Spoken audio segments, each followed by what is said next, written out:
What's up, dude? What up, man? All right. No, so you were saying what did you get? Um, what the hell was I saying that I got? Why did I No, forget already? a pusher. Oh That's yeah, what I heard. I was looking at this Pusher trilogy on Diabolic, and I don't know if I don't know like what what's like I'm looking to say. It was just a red box. There was no pictures of anything else. It was just a red box, and it said Pusher in red Yeah, on it, that's and pretty cool. it gave no other info other than it was a restock and it was already low in stock. So I had I see. no bonus features, nothing. So I wasn't like I was like $90. I don't know anything about this, and I was at work, so I couldn't Mhm. research it. So, but I mean Nice. that Dario Argento set, I didn't research at all. I literally saw it and I ordered it, and then I Yeah. went back and researched, hoping that there was English subtitles. Yeah. Well, dude, Sunday Scaries is your thing. I'm just hosting it, so you can go ahead and run with it. I'm just gonna say, I just want to say, I hated Jeff over here. Hey, Jeff. I What's mean, up, this Gun? isn't anything. What's This up? isn't this isn't anything like No, you I'm know just legit. I just thought it was a cool idea to like get yeah. us together and talk Hold about. on. I gotta get Steven in real quick. What's going on, guys? What's up, dude? Can you hear Dude, me he okay? came in like perfect. Like that was perfect, man. What's Hell up? yeah. Nothing. How's everything going, guys? Good, man. We're getting ready for some snow over here. Oh my god. Nice. Storm? You guys have a storm Yeah. coming in? I actually just Oh, had one of my managers just text me, and she's like, "If the snow is bad tomorrow, I'm not staying." I'm like, "I don't know what's going on with the snow. Who knows?" Yeah, this is the I first don't I'm know hearing about of it. snow. Like, what We the don't heck? get snow here at all. Jordan deals with that all the time. So, Yeah, zero snow. Oh my gosh. have you So, ever been in snow? Yeah, I mean, so what's really cool is so like an hour either direction, I hit either mountains and snow or the ocean. cheers. So, Jordan. Oh, you hit. Okay, I so don't you hit. think. Okay. So Um, in your area, what is it like warm? Is it like what is your kind of mild. Like, well, okay. So right now, think of it this way: I wore a hoodie all day. Let's just say that, and it is currently outside 56 degrees, Oh wow. shit? and my It's hands are cold right now. hold on. You're doing better than we're probably doing right now. So it's Yeah, 31 right now for dude. us. No, that's I wasn't even. It wasn't even that cold this morning when I got up for work at like 5 a.m. Yeah. Like No. maybe 40, 42, somewhere in there this morning. I Okay. mean, it was cold, but like last week we had some like frost on my windshield, and that never happens. You were like, what Yeah, is this? I know. Well, I you don't anticipate for it, so I was like 5 minutes late for work. I was like, sorry, had to defrost the windshield. Man, Chris, I wish we could get away with that excuse. Yeah, dude, they don't play around here, man. You got like we get like 12 inches of snow. They're like, why are you not at work right now? Like, come Yeah. on. You can walk. Yeah. I just have to say, Steve, I'm loving the background. Oh, Yeah, thank you. Thank you. It just I went out there. I was trying to get another shelf yesterday and I was like all amped up. I'm like ready to go. And lo and behold, it was out of stock over because I went over to IKEA to pick it up.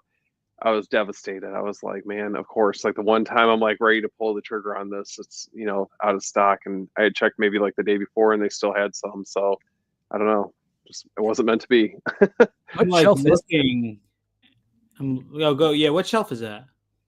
It's the Billy shelf from Oh, okay, IKEA. I've heard of those.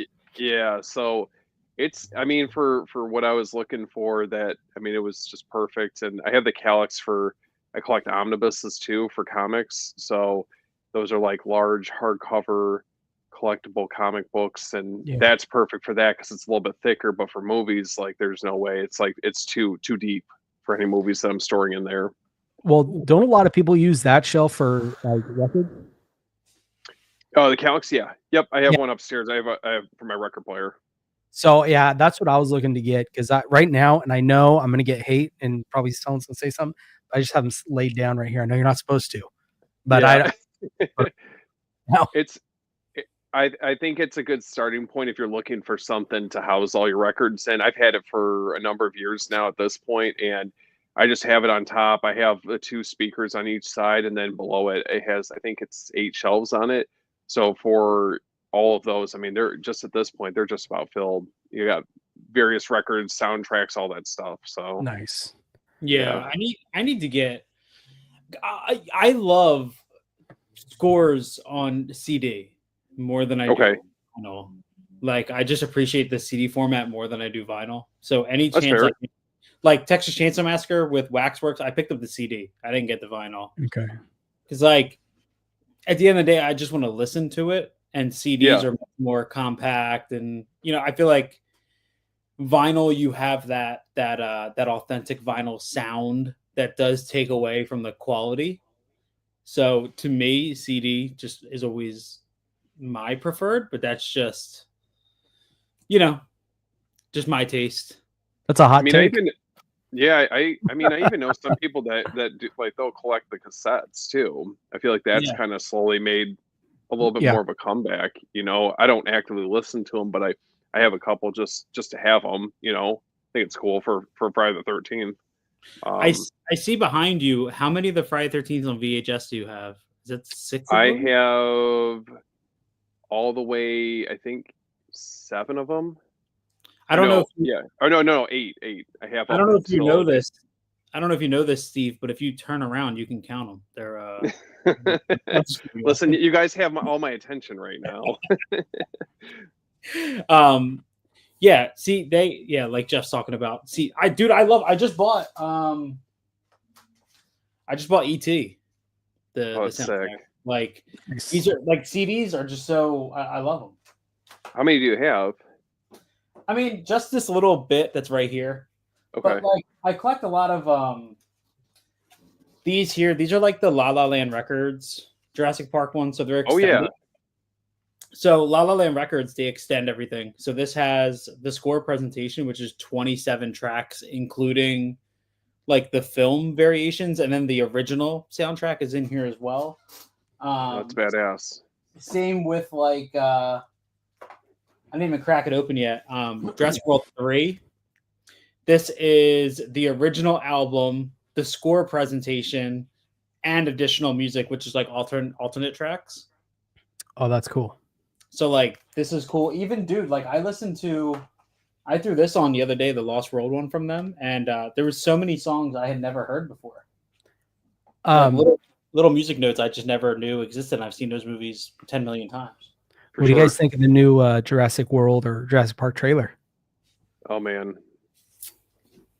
I don't know. I guess I was reading up a little bit about it, and I guess they're pulling like specific scenes, I guess, from the original book.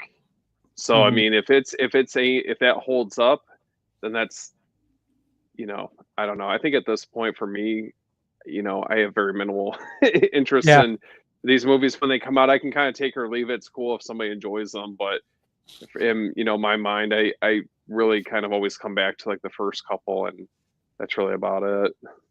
What Right.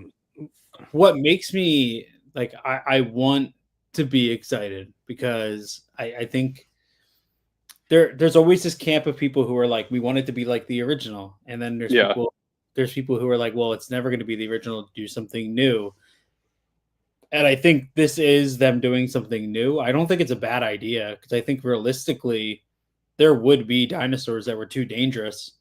You know what I mean, and they were sent off onto for another sure. island. I have no issue with that plot. I think it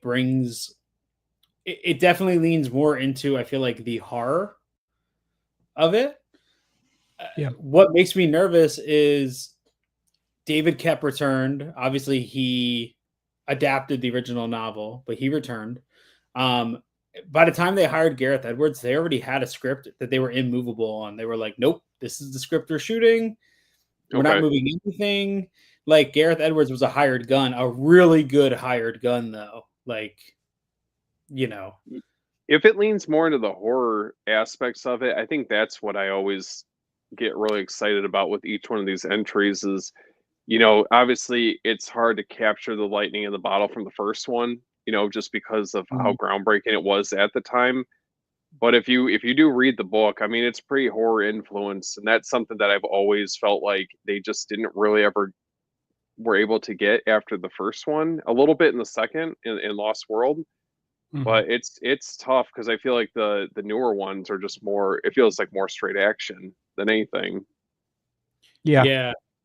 Well, how do you? I mean, you can't take Steven Spielberg and Dean Cundey and replicate that. You just can't. No. Like, I don't care how many times you try to replicate, you're never gonna have that thing. And like Jeff said, there hasn't. I mean, look, I like Jurassic World. I really like Fallen Kingdom. I'm like one of the few people who really like Fallen Kingdom, and yeah, I feel like Dominion was awful. I will say. Fallen Kingdom. Because honestly, even with the new trilogy, is that the second one? Because I've only seen the first and second of the new trilogy. It's the second The third one I didn't even see. Yeah, don't. It's the second one. The second one, that's the one where they have that hybrid. Yeah. Right? Yeah. But it's very gothic. Like J.A. Bayona's direction in that is incredibly gothic. Like there's a shot at the end of I forget what it was called, that hybrid raptor, but it was on the roof of the mansion, and it roars, and with the moon, they had like this big wide shot of the moon, and it was they had that moment where the girl she's looking in a reflection, and the head of the raptor lines up with her. Like they did a lot of shit in that movie. This is interesting. Crossover Jurassic and Jaws. I mean, honestly, have Jaws face that, I don't know, that creature that's in Jurassic World at the theme park in the water. The Mesosaur? Sure, I have no clue. Dude, Jaws pretty much became Jurassic Park. Or you can do Jurassic and the Meg. That's a crossover you could do. I don't like the Meg, man. My wife loves that movie. Or Sharknado. Just go wild if you're gonna do it. I mean, wouldn't the Meg on one island? Wouldn't the Meg be similar in size, at least closer to like the dinosaurs? Because I feel like Jaws. I mean, to us, Jaws is pretty large, but if you were to scale to a dinosaur, I feel like you need something a little bit like beefier. Yeah. Yeah, I don't know, man. It's hard with these trailers. The movie's not done yet, No. And Gareth Edwards already said like none of the visual effects are finished. There's lines in that trailer that were ADR'd in just for the trailer's sake. Like they don't belong in the movie. There's a lot of stuff. Like it's really hard, and especially like Super Bowl. I'm sure they rushed that thing the hell out. You know what I mean? For sure. Like there's a line in the trailer where Scarlett Johansson's on the boat. And whatever the scientist guy, he rattles off a bunch of dinosaur stuff, and she goes, everything you just said sounds not good. And I was like, wow, that's great writing right there. Yeah. What's up, dude? Oh shoot. What's up, Garrett? Do you guys think we'll ever get any of Jaws sequels? I went through and I watched the first 4 more recently, and I feel like if you're already tapping into the Jurassic Park, franchise, I mean, how many more times can you do that? I almost wonder if a franchise like Jaws, I mean, we can revisit that. They are dipping into more monster stuff because you've got the Godzilla stuff, King Kong, now Jurassic Park. So it's possible. Yeah, it's hard because it's IP. Like they want IP, but I don't think Jaws is. There's nothing about that movie that I feel like brings audiences in anymore. You know what I mean? Yeah. There's no. What are you gonna do? Like, I mean, your younger moviegoers don't even know what. Oh, Sorry for my notifications going off. I was gonna say, was that mine or okay? My fault.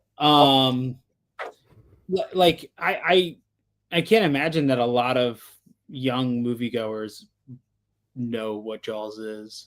Sadly, I could Right? see I don't know that. if I don't know if it resonates the same way, as maybe someone growing up with them. I not think scary. that you're probably a little bit more invested if you grew up with them at the time. Yeah, it's just not. It's also probably it's not scary anymore. Yeah. Like I still have a tough Jaws- time going out in the ocean. I'll be honest. No, I Even won't. I won't after swim seeing the anywhere if movie. you can't see the floor. I won't do Yeah. it. yeah, Swimming no. pool, and that's my limit. But see, that's what's funny about it because no matter it's kind of like the log truck in Final Destination 2. You're scared of it and you don't even like when it happens, I don't even think about it. Like I'm not even thinking about Final Destination 2 for some reason. I just have an innate fear of that. Yeah. Yeah. Well, like that's so- where it stems from. Yeah, it's so ingrained. So like when I go in the water, I don't think about Jaws. It's just a fear. It's just suddenly like Yeah. I'm afraid. I'm just like okay. Or the Final Destination where he gets sucked on the filter. Dude, that You scared of that? I've thought about Chris's it, bro. worst fear. Dude, I've thought about it, man. What up, man? What's up, man? guys? Yo, what scent was the body wash you used in the shower, bro? Dude, it Use was that Axe Phoenix. it was unscented, man. It was unscented. I have sensitive skin at my old age. You use that Dove body wash is what he used. That's right. Dove, Yeah, Dove for you men. know, you know what I'm What's talking wrong about. for men, bro? Hey, I'm just saying. I feel like my camera looks like one of those like 1990s webcams. You look like you're going to be in about a little found footage horror movie or something. It It's like a chat roulette. does, dude. It really does. Am I lagging? No, you're good. No, Oh, how about the audio? How does that sound? Well, now bad, but it did Aw. sound good. sounds great. Seductive. Damn, dude. Yesterday, I just have to apologize publicly to Jordan for making him leave his party. Publicly. It's all right. For those who don't know, I live right outside of Philly and am a born and bred Eagles fan, and we were having a good night. It's all good. I missed the end of the game, but it's fine. Dude, you listen, man. They lost, bro. That's it. Nothing happened. Kansas City lost. That's it. Yeah. They didn't just You lose. honestly- They got smacked. Is what happened. got That was blown out. bad. Yeah, they Yeah. did. Well, and then of course he comes in as he always does. The last few, I was worried. I was like, "Are you kidding me?" Because he's done that every year. They won't do well, right? And then right at the end, he comes in clutch. Yeah, but that was like they crushed their spirit first, man. Took away all hope, and then just from that the game was over. I remember the second quarter, there was a shot, a live shot right down the Chiefs sideline, and they were all with like their heads down, and I was like, look, they already killed him. They already crushed their spirit.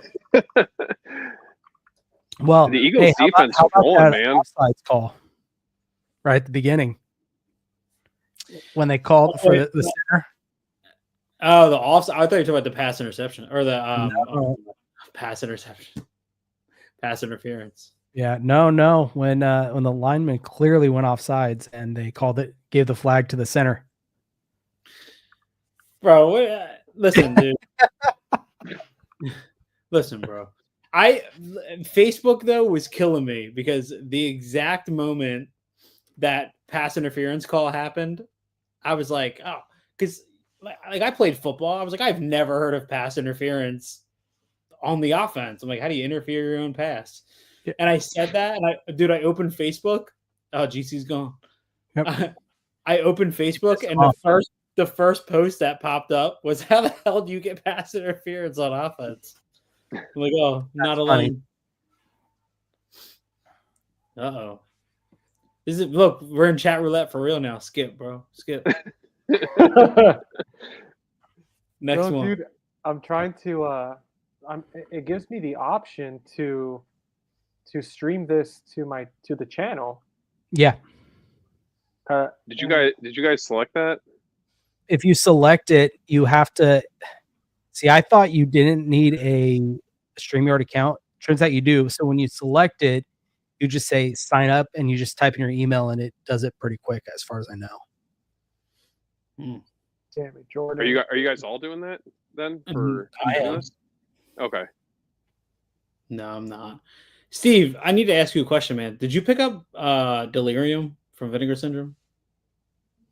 Yes, I did. The what year did because I'm thinking about it's on sale right now on Amazon. I highly recommend that one. It's trip. No, but I picked up Deranged. Deranged is good, but Dude. Delirium right now is $35.49. So I would. That one is one of my more recent favorites I've gotten from Vinegar Syndrome, and they did a nice job with the transfer. okay. I mean, I figured I couldn't go wrong with Bava, but I wanted to ask you first. Trust me, you would enjoy it. Okay. Should Denzel and Michael Douglas have they never made a thriller together? I don't know. It seems like they would, though. That'd be sick. Damn. That's crazy. Denzel, have they ever been in a movie together? Let's see. So you have to find that one out. But while you guys are waiting, I loved this movie. Dude, fuck yeah. Oh my gosh. What's the verdict? I think GC frozen. No, He's in shock. Well, you're the one who was like on my case about this movie the most, that I popped it up and you're just It's old news. you know what, Jordan? Like, I'm so proud that you watched that movie, man. I did. Because, oh my god, like I knew you were gonna love it, dude. This was amazing. The shower room scene, still, to this day. Yeah, that's. I mean, I'm a week or so after watching it, and I can't stop thinking about it. Well, that's because winners go home and fuck the prom queen. That's right. When Sean Connery times and rolls under the thing, dude, there's so many cool moments in that movie. So many cool moments. But that shower room scene will always. Dude. One of the Call of Duties did like a callback to that scene, and I can't remember which Call of Duty it was in the campaign. Yeah, I forget, but yeah, it's a good scene. It's okay, Jeff. It was worth it. Sacrifice to the 4K gods. Yeah, that I keep looking at the back of Steve's background here in the collection, just seeing what I can. Is that all of your collection? Yeah. Nice. Yeah, Damn. some of them are a little bit lower down. That's why I want to have like one full shelf dedicated to just like VHS tapes, and then that way the rest of it can just be, solely for like 4Ks and Blu-rays and box sets.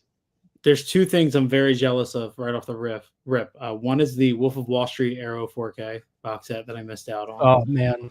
Oh, it's a nice transfer. Yeah, and I regret so badly not getting that Texas Chainsaw Massacre second sight release. You don't have that? You didn't pick that up? Because I have the Dark Sky. I went with the Dark Sky one. This one. Oh. I mean, okay. I will say the cover art's sick for that release. Yeah. The second sight one was really nice. Yeah, and I just bought secondhand, and I think I had a good deal. I maybe like $80, if that. Wait, Jordan, did you get Picnic at Hanging Rock? Yeah. Did you pick that? Okay. That one, it's funny because I've heard a couple people mention that, and that's been on my watch list for a long time. Have you seen it before? I've never seen that. Picnic at Hanging Rock. I know Criterion has a release of it. But the reason I bought it is because I'm just trying to get all the second sight releases. So I was like, well, I got to get it. Yeah, dude. It's a slippery slope. Ooh, that's what I'm saying. That looks nice. I spent too much money on it, but. Woo! That's a thick one.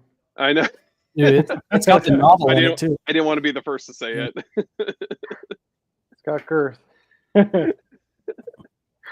Damn, dude. Tight. I don't know anything about that movie. Like very little I know about that. All I movie. know Actually, is I'm- it's like an Australian film, and these two girls go missing at Hanging Rock while out on a And they- picnic. oh, okay. There we go. I wanted to finish that. Oh. All right. Let's see. When I look up Texas Chainsaw Second Sight on eBay right now, let's see. Did you guys? Are there any second sight releases that you guys? I mean, outside. I know Chris, you were talking about Texas Chainsaw, but any second sight releases that are like top of your list for ones that you want to get? Maybe that you missed out on. Revenge. Okay. Upgrade. There was another one. I can't think of it now off the top of my head. There's a few, but for me, Picnic and Hanging Rock was like the top that I wanted. Hell yeah. That's such an interesting one too. That one is so like desired. It's probably just the amount that they came out with. They just chose, hey, this one, guys, we're going to make really limited. Well, how many prints of it were there? I don't know. They don't give out the numbers. Oh, that's right. They don't. I'm sorry. I got it confused with Umbrella for a second. Oh, and then Flight of the Navigator is another one that I want. Ooh, that's Okay. awesome. Ooh. I forgot they did that. I've been on the hunt for what is it? Drive and The Guest, because that was like a little before I was like a little bit more aware of like Second Sight. I got the Steelbook for Drive just to tie me over for the time being, but I'm like, if I ever get it for the right price, I'll pull the trigger. And I will. those I are like will two movies. say that since Garrett is in the since Garrett's in the chat, that the amount of times on eBay after a post of his, Oh, dude, he's crazy. He's the reason I went ahead and pulled the trigger on that full moon set from Umbrella. I was like, no, I'm not going to do it. And then I was like, all right, I'll do it. So he's got me wanting to get that Rumpelstiltskin poster. I swear. Oh, dude. Or how about that Ginger Dead Man cookie tin? Oh my god, dude, the I think brain it's so scan cool. one. The brain scan one is so freaking cool. So back like a couple of I don't know when he put it out, but some time ago, right before I started my YouTube channel, he did a room tour, and I was like, oh my fucking god, dude!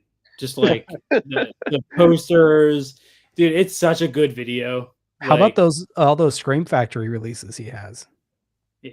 Dude, he's got like for the first like 3 years almost every release. Dude, it's like Yeah. Disneyland in that freaking room. Yeah. yeah. There was like 3. Yeah. The reason I have no money. Yeah. There's Oh, so it's so much bad. like there's so much out there. You know what I mean? Like no matter how into, especially horror, I feel like no matter how into horror you are, there's always something left that you're not going to know anything about. You know, It's so hard. It's so hard because I feel like, especially through like his channel, Planet CHH, like Dead Pit.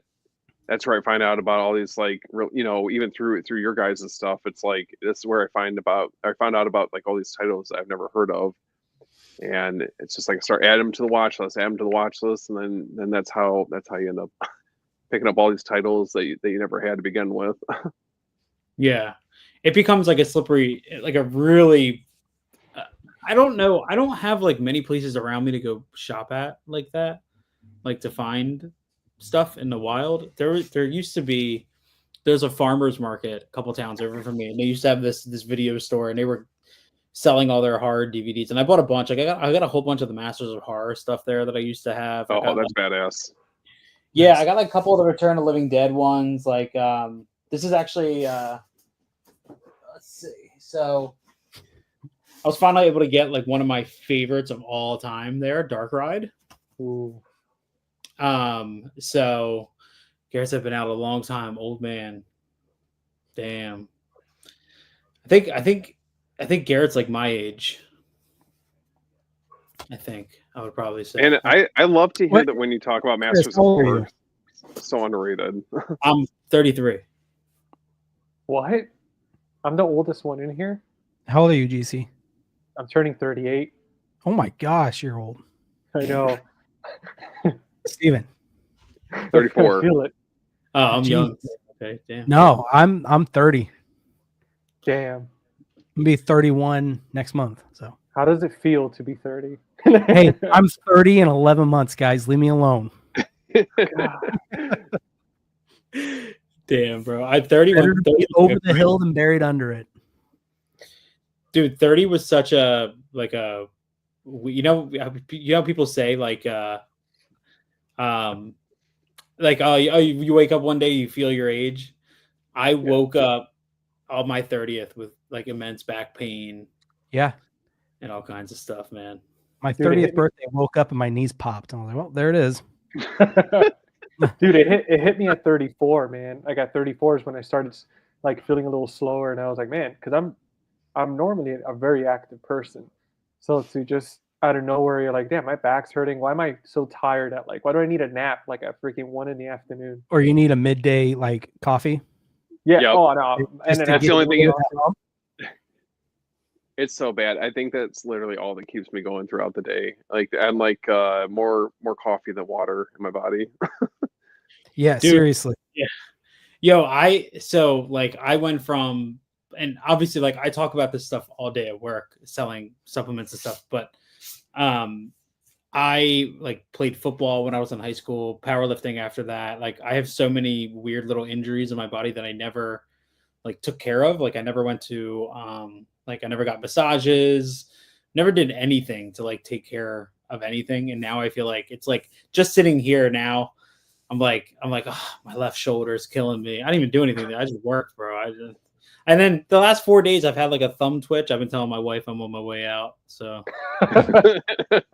So I work in an office and I'm a big baby because my wrists, dude, it must be carpal tunnel or something, but it's bad. Oh, boy. Oh, There'll be dude. days where it's like gets inflamed. You can't even touch my wrist. I'm like, dude, I'm getting arthritis at 30.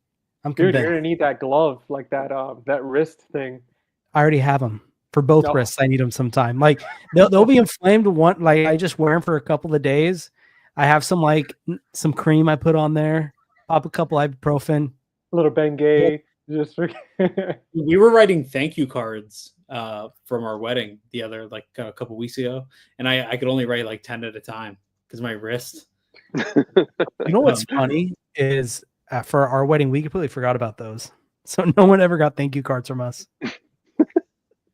Dude. Hello, I mean- Key Flex. We sent ours out 4 months later, so It's all right. people are gonna get these like, when the hell did we go to this thing? Your signature just starts going out like halfway through. You just see a line.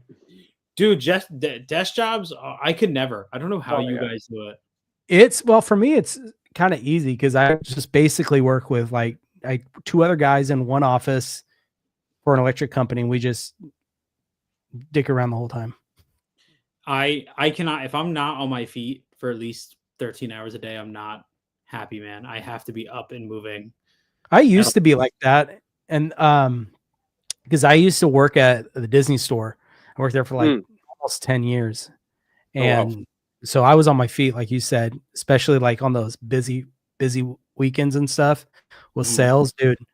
And I prefer to be on my feet and then stop working there. It's cool though, man. It's really like it's kind of awakening sometimes when I talk to people, because like I've always been I was like a 10.5 pound baby. Freshman year of high school, I was like 5'10", 275. Like I was a big kid coming up. And now I sit at like 260 and I have more endurance than people I meet who weigh under 200 pounds and are younger than me.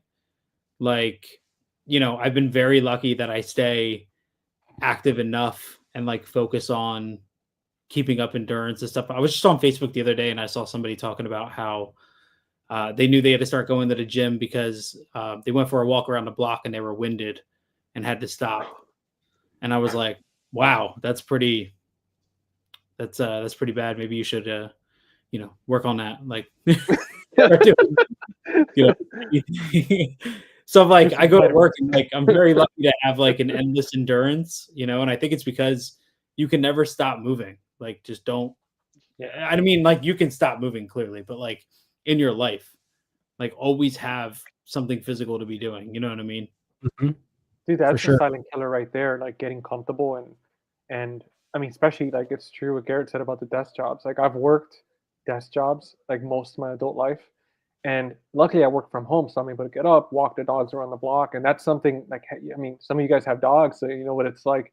They keep you busy, and when Mhm. especially shepherds, like they need to get out there, Oh, man, geez. and like they need to play. And our dogs are constantly like keeping us active.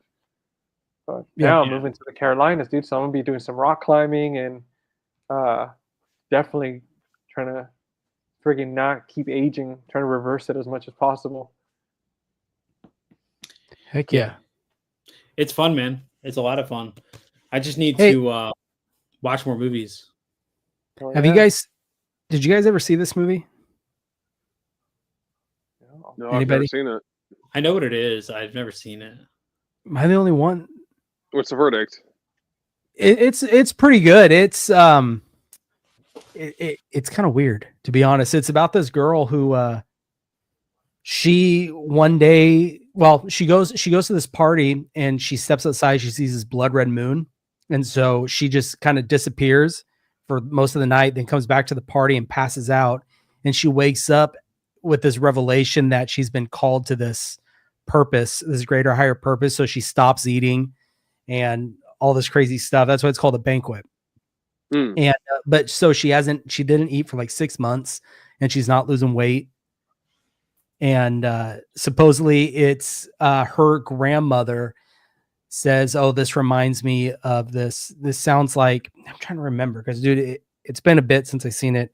um what'd she say? Some type of Japanese ghost, like demonic something, where really she's not being possessed, the family's being possessed. Oh, And yeah, and it's kind of a slow burn, but it's pretty decent. nice. Called A Worth Banquet. picking up. Yeah, I mean, I wouldn't get the big chunky box set at first. I mean, maybe check it out before you get it. Okay. But it was, yeah, I mean, I enjoyed it. It was a little weird, but What was that movie that Second Sight put out about the kitchen? It was like all shot in Boiling take Point. Boiling Point. I think it was That that one, right? I think that's what it was called. Yeah. Boiling. I knew it was boiling something. That sounds incredibly like interesting to me. Yeah. I also want to see, there's another one they have out called Bull. It's Bowl? like, it's basically a revenge movie. Bowl. We need somebody to put out Blue Ruin. I don't know if you guys have ever seen that. It's the director of Green Room. It's terrific. Nobody here has seen Blue Ruin. No. I don't know if I have. Jeremy Saulnier, I think is the director. I think it's Jeremy Saulnier. Yeah, Blue Ruin. It's this fantastic little like kind of like a revenge thriller. And we talked about this. Yeah, Jeremy Saulnier talked about. I talked about it with somebody about Green Room, about how that movie always seems his consensus here. Have you guys seen Green Room? Oh yeah. Yeah. Good movie. Yeah, Enjoy it. So Green Room lives in like a weird time of day. Like it's not dusk, but it's not dawn. It's like that weird in between Mhm. where like just dark enough to be eerie, it's just bright enough to be visible, and it kind of lives in that color palette and in that exposure. And Blue Ruin is kind of the same style. It's just as tense. The violence is extremely hard hitting. It's a great little movie to seek out. 100% I'm trying to for remember sure. if I've seen it or not. Hold on. Dude, It that was Green on- Room is fantastic. Yeah, it's a really good movie. Green Room's great, dude. That, When that sucks he- that the actor died, like in real life. And the way he died too, man. That's Some Final Destination type shit, dude. Like that was Mhm. that sucks, man. So we didn't talk about that. Consensus on Final Destination Bloodlines trailer. It Hell looks yeah. interesting. Dude, 2 thumbs up. I'm excited. Yeah. That I love that franchise, man. Septon Like, thing. You guys got me wanting to go back and like rewatch all the previous ones. Dude. I'm ready for a box set, like a 4K or something. Yeah. We should all rewatch them all and then do like a live next week and just like dissect them. Break them down. That'd I be need fun. Blockbuster box sets to do a Final Destination box set, dude. Dude, that would be sweet. Because I Mhm. have them all, and I want better packaging for them. I Especially those first couple are like a time capsule from like around that time. I know we were talking about like the 2000s, but man, I've been going back and like looking at some of the movies that came out around that time, and it's very very specific to that time. Just like the overall look to some of those like horror movies, it's just kind of cool to revisit them. yeah, and we talked about this a little bit, but one of my watches that I was going to bring up was this right here. Oh. And I really wish Brian was here to talk about this with me because he's the one who made me buy this. I had never seen this before this week, the first one at least. And yeah, I don't really know what to say. I've never seen it. I know about it, but I've never seen them.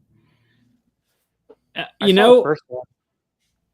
Yeah. Have you ever seen Jordan? I want to get your consensus here. Have you ever seen any 90s movie with Sharon Stone? I believe so. Like I'm Basic terrible Instinct. with actors. Sorry. Huh? Basic Dude, Instinct. something flew in my eye. I don't know what it was. Basic Instinct? Yeah, I've seen Basic Instinct. Yeah.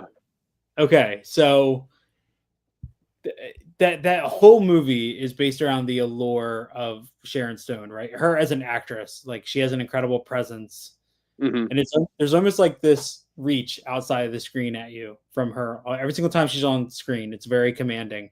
There's even like little moments in Basic Instinct, like when what's his name, Michael Douglas goes to her house and meets her for the first time, and she's completely clothed. You know what I mean? There's nothing sensual about it.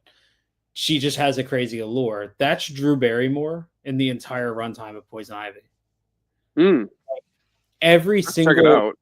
dude, every single frame she's in is like, it just like sucks you in, man. And not from, it's just her performance. Like she just has a certain power to her at that time in that role that just works so well.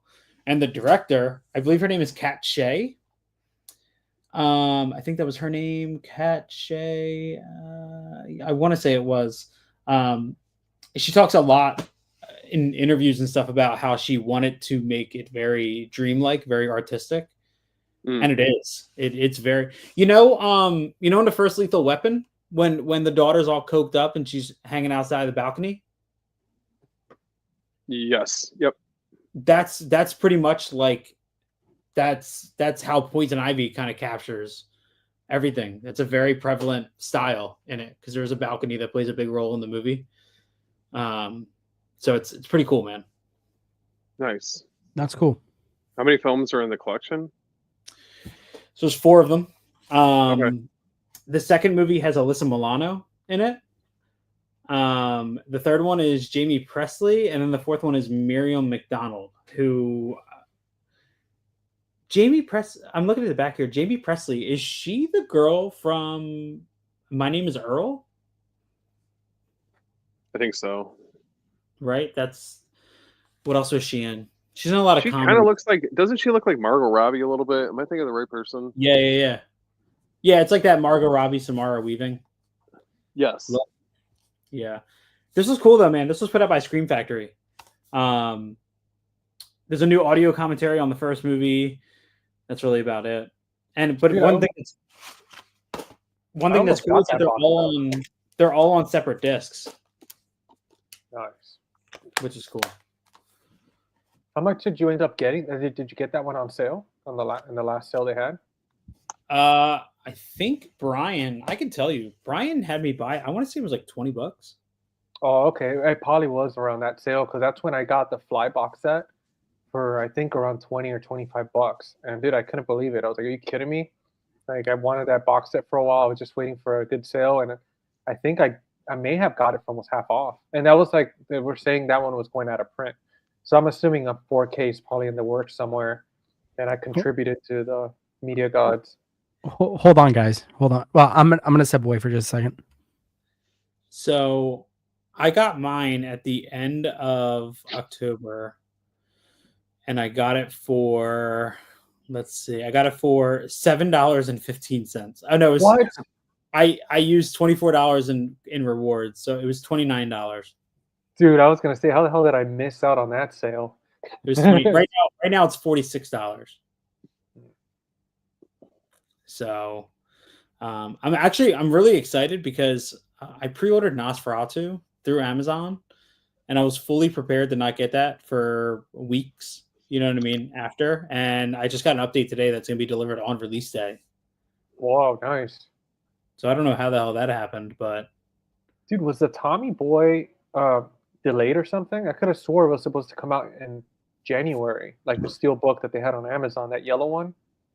yeah, I don't know, man. I don't let's see. Tommy Boy. Let's see what the consensus on I've said consensus 3 times tonight. Just do Yeah. it one more time and you're kicked out. That's it. There's no release date on it just says pre-order pending, but then it says releases in 1 month on blu-ray.com.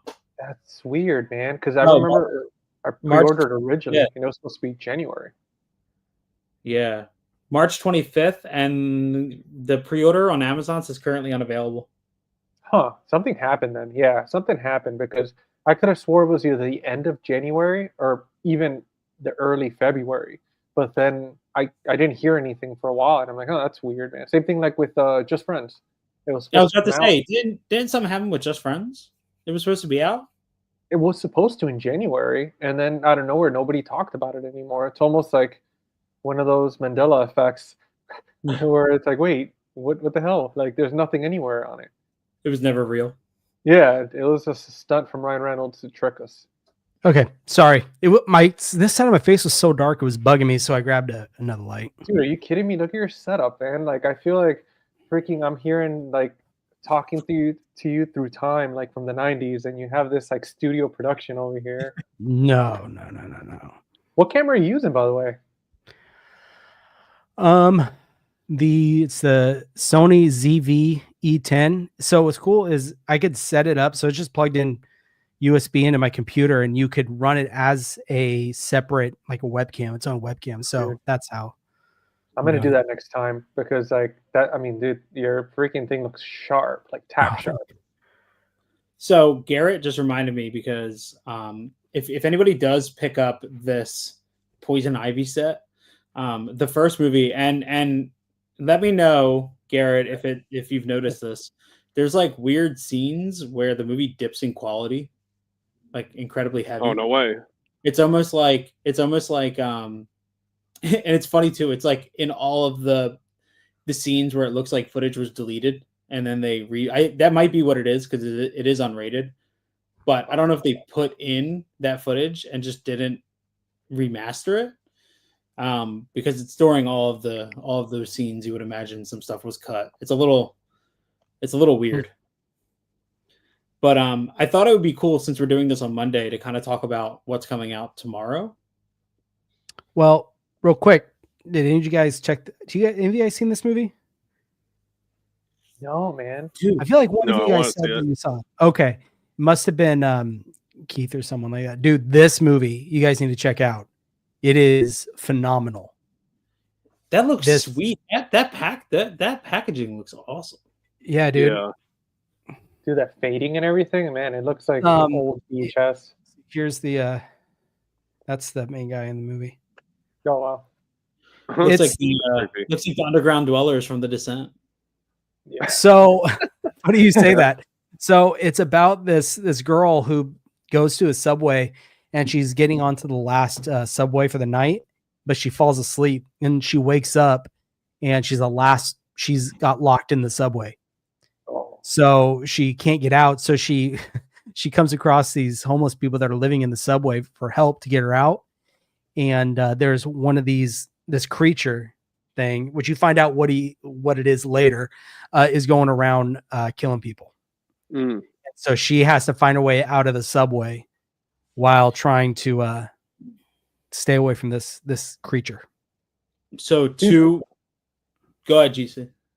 Oh no, I was just gonna ask, who released that box set? Is that This Second is Sight? Umbrella. Umbrella. Okay, This is they're from this month's or January's release.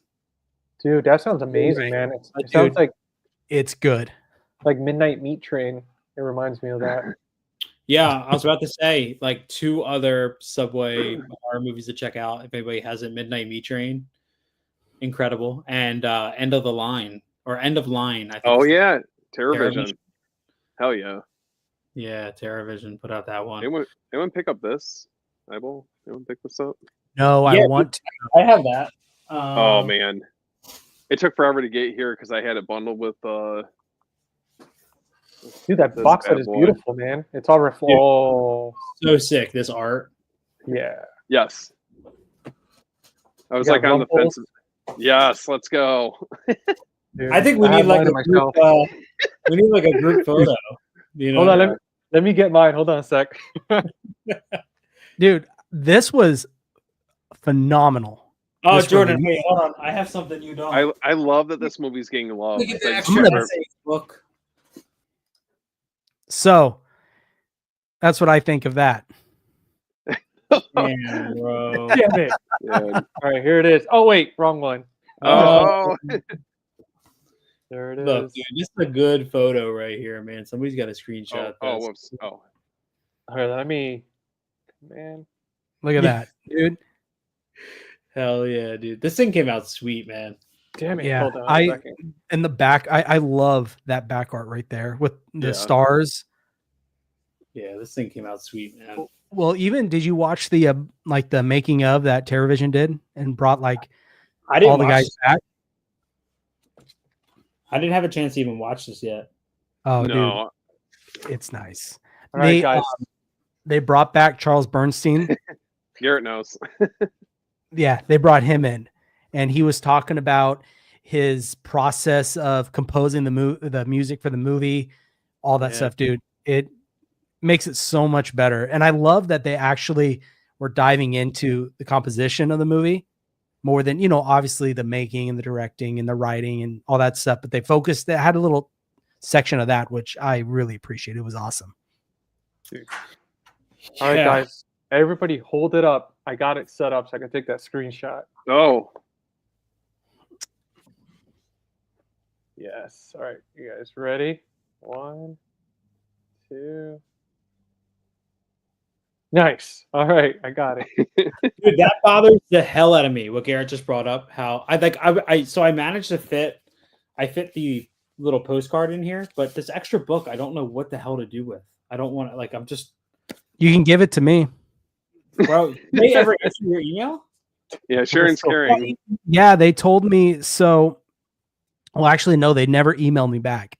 But so I reached out to them on Instagram, and they said that it was a limited run. And he goes, and this is what he said. He goes, "They're cheap made. They're crap." And he's trying to persuade me, like, "Hey, don't worry, you don't want this." No, I want it. But he said they were just random. They didn't advertise it. They just threw them in kind of random boxes as they sent them out.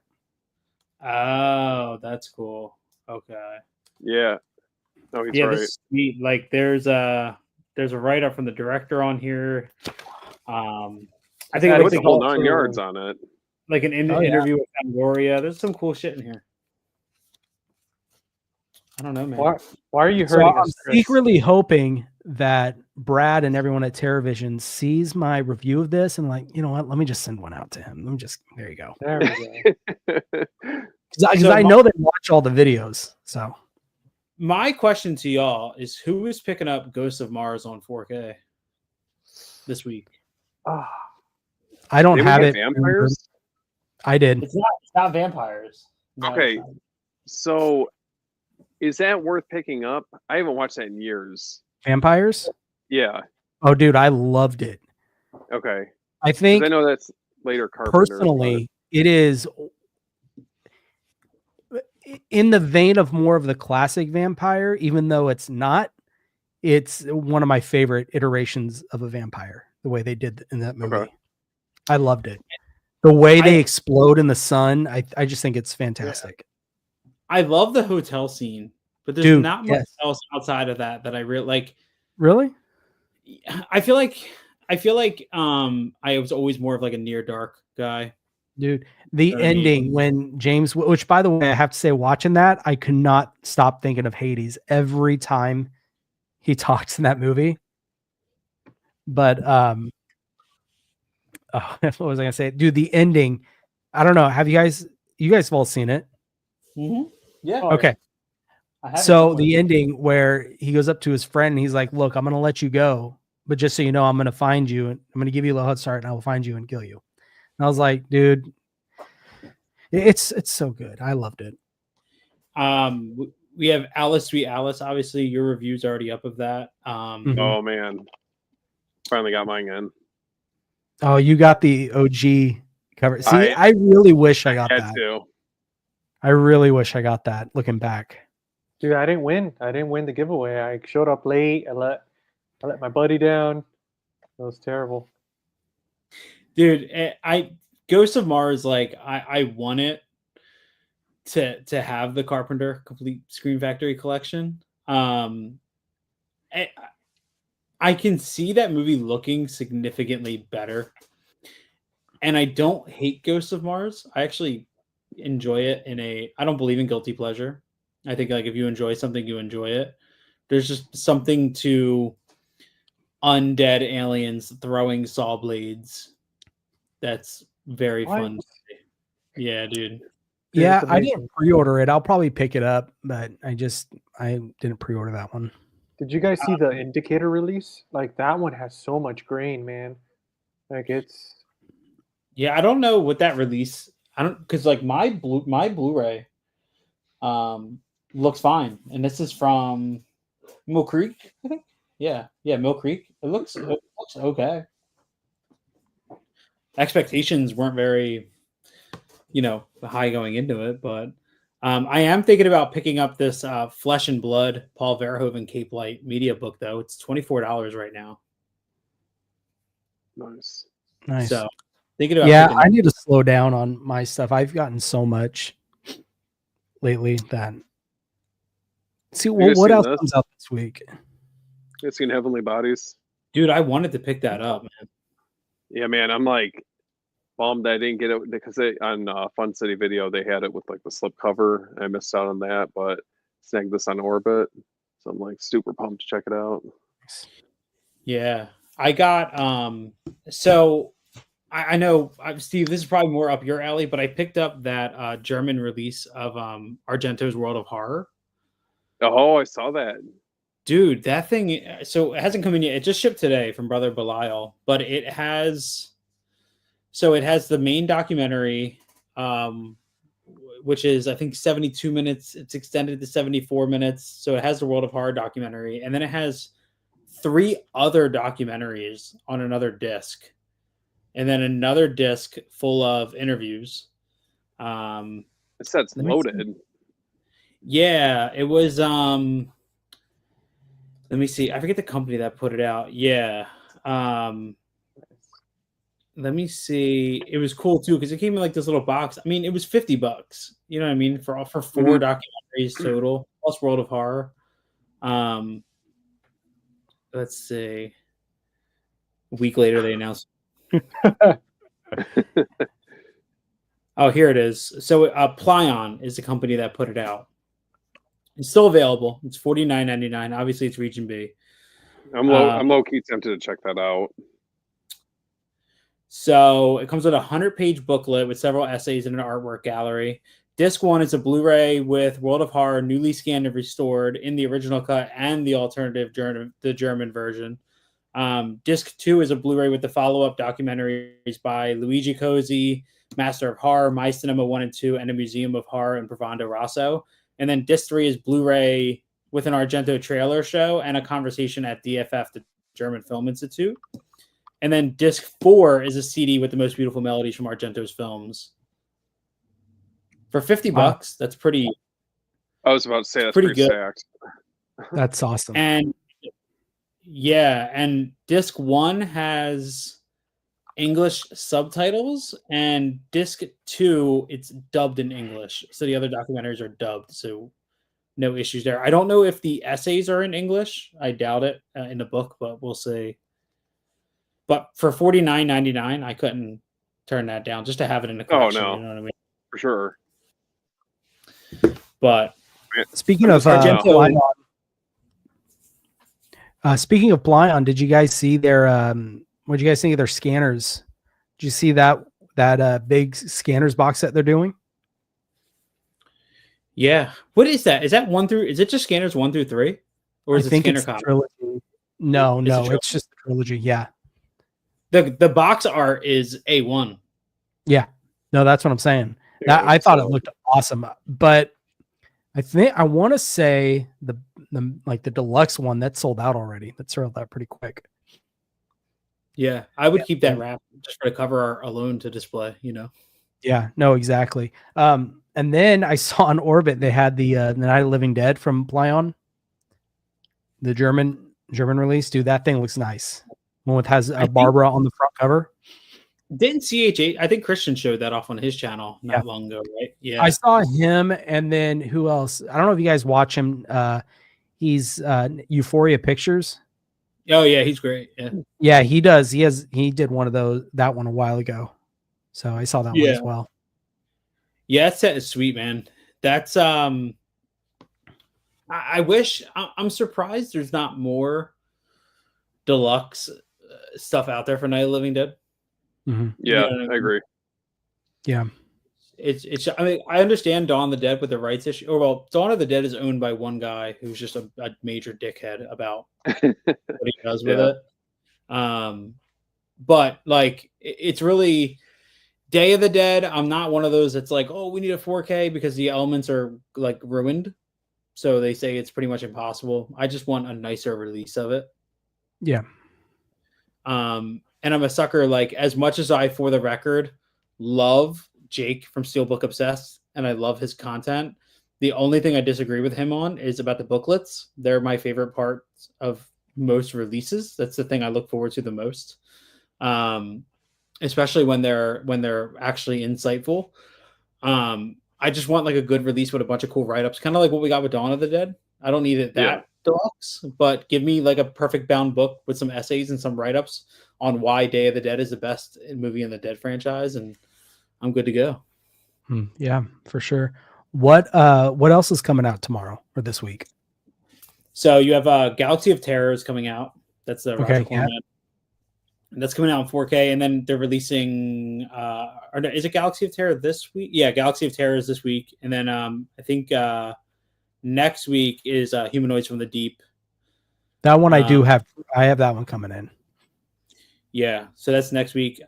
Criterion is putting out. I don't know how you guys are with this kind of stuff, but they're putting out Jean-Luc Godard's King Lear. So I'm going to pick that up during the next Criterion sale. Last Voyage of the Demeter. I thought that already came out, but it's listed for tomorrow. Something to see that. Blu-ray. Yeah. Yeah. 4K is all right. Good movie. Underrated movie. Let's see. So we have Fun City Editions putting out Lifeguard. That's a good one if anybody's ever seen that. Let's see. We got Trapped Ashes is coming out, the Deaf Crocodile, the standard edition. I was interested in picking that up. I was looking into that one. Yeah, $34.99 right now. I've heard it's a pretty good anthology. I didn't know too much about it. I wonder if Garrett, if he's still here, if he knows about this. From 1991, Media Blasters is putting out Pinocchio 964. He's a lobotomized cyborg sex slave. He was thrown out on the street by his owners because of his inability to maintain an erection. So that's The struggle's real. And then Epic Pictures is putting out a movie called Dick Dynamite, which is about a Nazi scientist in New York with zombies. So, and then don't worry, guys. Bounty Films is putting out a movie just called Shit.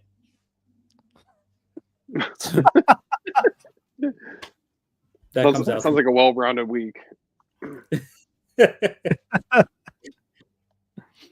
Yeah. I don't know. There he is. Yeah, that's pretty much it's pretty much it for this week. Does anybody know anything about Hot Pursuit starring John Cusack? Mm-mm. Okay. I want to Kino's get Humanoids though. Is that already out, or is that coming out this week? No, I think Humanoids is or next week. Is it next Okay. week? February 18th. I gotta look. I have on my notes app all the upcoming releases that I have pre-ordered. Gotta look. So the Did anyone pick 18th, this up? I did. It just hasn't come in yet. No, I didn't. I'm excited to check this out. Okay, yeah, the 18th is Humanoids and Nosferatu. Yep. The Panic Room 4K is coming out, which High Def Digest like completely shit on that release. Oh, I saw that. Oh, I didn't see that. What'd they say about it? Just that it looked awful. Oh. So yeah, pretty like to. I mean, I'll pull up the post and I'll read it to you guys. But yeah, Nosferatu, which I was talking about. I think you had stepped away for a second, Jordan, but Amazon's actually delivering Nosferatu on release date for me, so I'm very excited about that. Yeah, mine got shipped already from Groove, so I don't know when it's gonna get here. Yeah. Which ones did you guys get? Wasn't there a steelbook? I got the steelbook from Groove. Okay. I just got the 4K slip. I didn't realize that was already coming out. Wow. I really hope, and I don't know how likely this is going to be, but that we get some type of boutique release for Nosferatu. And the only reason I say I don't know because of the popularity and how, Robert Eggers, every movie, he's getting bigger and bigger, and how likely these studios are going to hold on to these titles before they're going to allow any boutique label to grab it, because we already have all his other, big, nice box sets for his other movies. I just feel like aesthetically, I want a box set for this. Yeah, it really. I don't think you're gonna get like what Second Sight did with The Witch out of it. I think you might get the overseas steelbook deluxe edition, like the Northman, which I'm fine with. I literally, like I said, it's an aesthetic. I just want a box set with like a booklet, some stuff in there. Yeah, maybe I could definitely see that happening. Mustache sticker. I don't know. That'd be cool. I think the steelbook should have been like the Flight Risk one, where like you pull it up and the mustache comes off. I think. And then, man, it's a weird month. The end of the month. Uncle Buck? Is it Uncle Buck next week? Uncle Buck is next week. Dude, I need to get that one. I'll probably just honestly just pick that up on Amazon or something when it comes out. I pre-ordered that one. I have some pre-orders for February 25th. I have Deranged, just a standard edition, because I'd never seen that, but I heard a bunch about it. I have a Graveyard Shift in 4K. Oh yeah, I'm picking that up. That's coming out. Also, Body Parts, Kino Lorber's putting out too on 4K. Oh, I saw that. Didn't they get bumped back? Was that supposed to be last month? I think it was. Now it's listed for end of this month. Who's picking up My Girl on 4K? I don't know if I can do it. I have it on DVD. I think it's going to stay on DVD for me. No, I'll probably get it. It's just I'm at the point now where it's hard for me to keep up with a lot of them. So a lot of them, especially ones that I'm pretty sure they're still going to be around, I don't pre-order right now. Like My Girl. Yeah, you'll be able to get that. A lot of stuff too. To be honest, like Graveyard Shift, I didn't pre-order the 4K. I just pre-ordered the Blu-ray from Kino and saved myself like $7. Because now, go ahead. Sorry. No, it's right now. It's $21, and it's the same restoration. Yeah. But so, like I was talking, me waiting until it releases, like it kind of bit me, because like Legends of the Fall. See, I like slipcovers, and so from my understanding, those aren't shipping with slipcovers anymore. Interesting. Is the Social Network coming out the same time as Panic Room? Yeah, I got both of those pre-ordered. Dude, guys, we're less than a month away from Reanimator. Oh, yeah, I'm very excited about that. Well, then next month, the Second Sight releases Scanners and the Brood. Oh, Oh, I need to get those. We'll look at that. Let me pull up what was said about Panic Room real quick, because it was pretty shocking to me how negative this post was about it. And while you're pulling up, it's just crazy to me. You got Fincher's release of 7 that was like immaculate. Yeah. And now Zodiac was good too. And Zodiac, and now you're hearing about Panic Room. It's interesting. I'm trying to remember who. I thought it was High Def Digest, but it wasn't. It was somebody who's another. What's another big like 4K review page? HD Movie Source. Oh, it might have been. Yeah, I think it was. Okay, I'm going there now. I think it was them. Let's see. Oh yeah, Deep Blue Sea's coming up. Are you guys grabbing that? Yeah, I have mine pre-ordered. Okay, I saw the guy grab that one. So their little like blurb is another disappointing transfer, soft image, edge enhancement, DNR, and ringing. Sony's worst 4K transfer in years. Wow. See, when people say I'll stuff be the judge of that. That's my thing. It's like it's kind of. I got to see it for myself at this point. Although I did say the same thing about Street Trash. And I was like, dude, there's no way it's as bad as people are saying. And I watched it. It's rough. Is that the newer one? Vinegar Syndrome, the new one. I heard that movie's not good in general. And as a massive fan of the original Street Trash, I'm not watching it. That's what I'm saying. It's so a lot of people are saying like, oh, it's it's like it was written by a kid and the humor is very like that. And I was like, no, there's no way. Yeah, it's pretty much like that. I mean, the effects are cool. Like I'll give it that. But I think that's really all it has going for it. Yeah. And the box set looks really cool. Does the box glow in the dark? No, but that's a missed opportunity. Yeah, because I could have swore I saw somebody share it on Instagram and they were like, they had either a black light or something, but they were displaying it and it like glowed in the dark. Oh, maybe. I don't know. But although mine's always in the shelf, so I don't know. Well, this should have glowed in the dark. That would have been so freaking cool. Dude, his eyes and the Rumpelstiltskin. Yeah, man. And the moon. Did you guys pick up Revenge of the Radioactive Reporter? Yeah. Yeah, I got that pre-ordered. I'm excited to get that. That one I'm excited for. Which reanimator package did you guys get? Did anybody get the one with the doll? Or the no, I got the one right below it. Yeah, so not the one with like the possibility of a signed poster, or the doll. Was it a bobblehead or was it a doll? It was a bobblehead. I think it was a bobblehead. So I didn't get that one. I got the one right below it. Yeah, that's what I got too. Let's see. I'm just kind of going through and seeing kind of what's coming up for March. Steve, I don't know if you know, Mondo is putting out The Killer Is Not Alone in March. That's a good one. I didn't see that. Yeah, that's a good one. Unearthed Films is also putting out 100 Tears. That's another really that one I'm interested in. Yeah, that's cool. It looks like Arrow is re-releasing. I guess I don't know if they're re-releasing or what. Inside the Mind of Coffin Joe, which is one of the best box sets they've done in. Oh no way! A long time. Was Inside the Mind of Coffin Joe, was that originally a UK Arrow only release, or was that US as well? It was US, but there was a bunch of, I think there was like 3 replacement discs for it after release. They're probably doing a dumbed down version of it, I would assume. Probably with the slimmer cases and no booklet. Similar to like to the Into the Video Store and stuff. Yeah. Deep Blue Sea. We have the 18th of March. Yep. Yeah. The $80 one.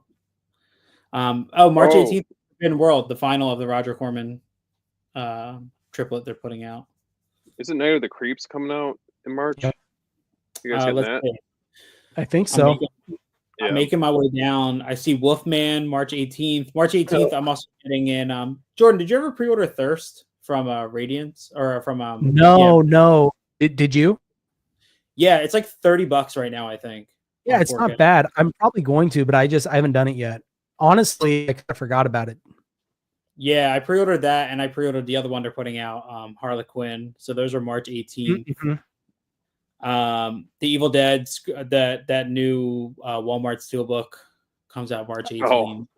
The Evil Dead Rise, that one.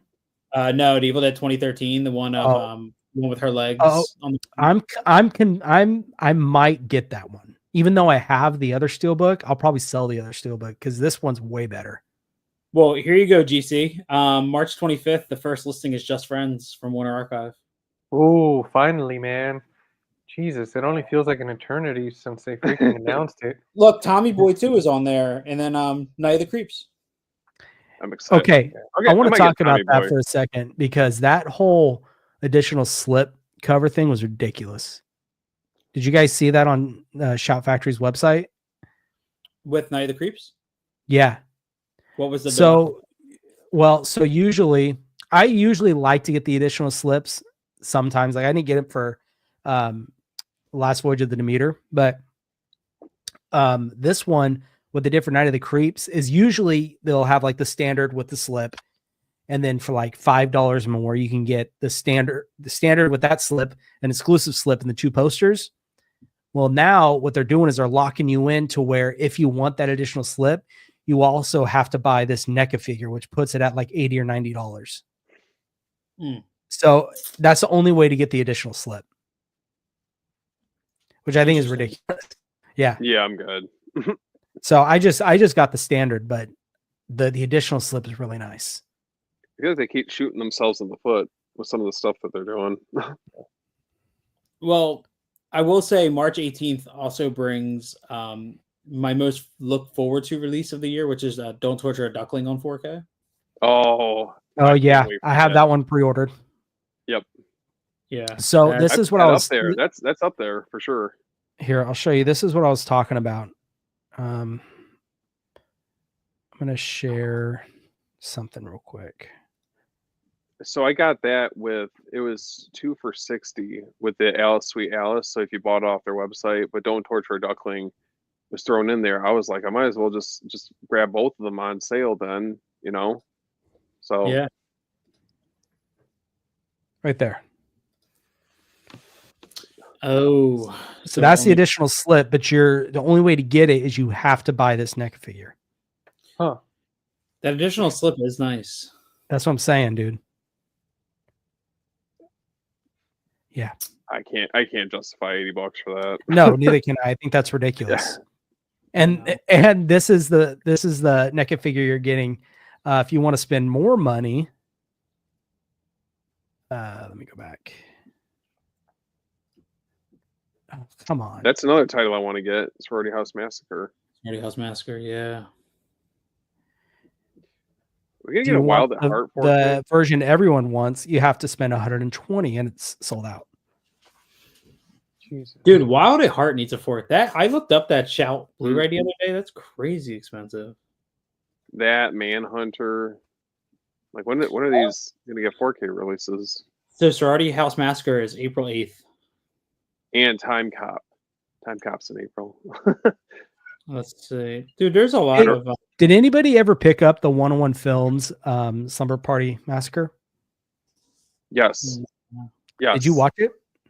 I haven't watched it yet, but it's I have such a backlog of stuff that I need to get caught up on. It's just I checked it out. Enough. It was pretty good, but I think it's the same exact. I think it's the transfer that Shout Factory did. I don't think it's anything different. I swear, I think the main draw to double dipping on it, because I got the Scream Factory one and then got this, but it's just because it's like it's up there with like being like one of my favorite slashers, at least the original one.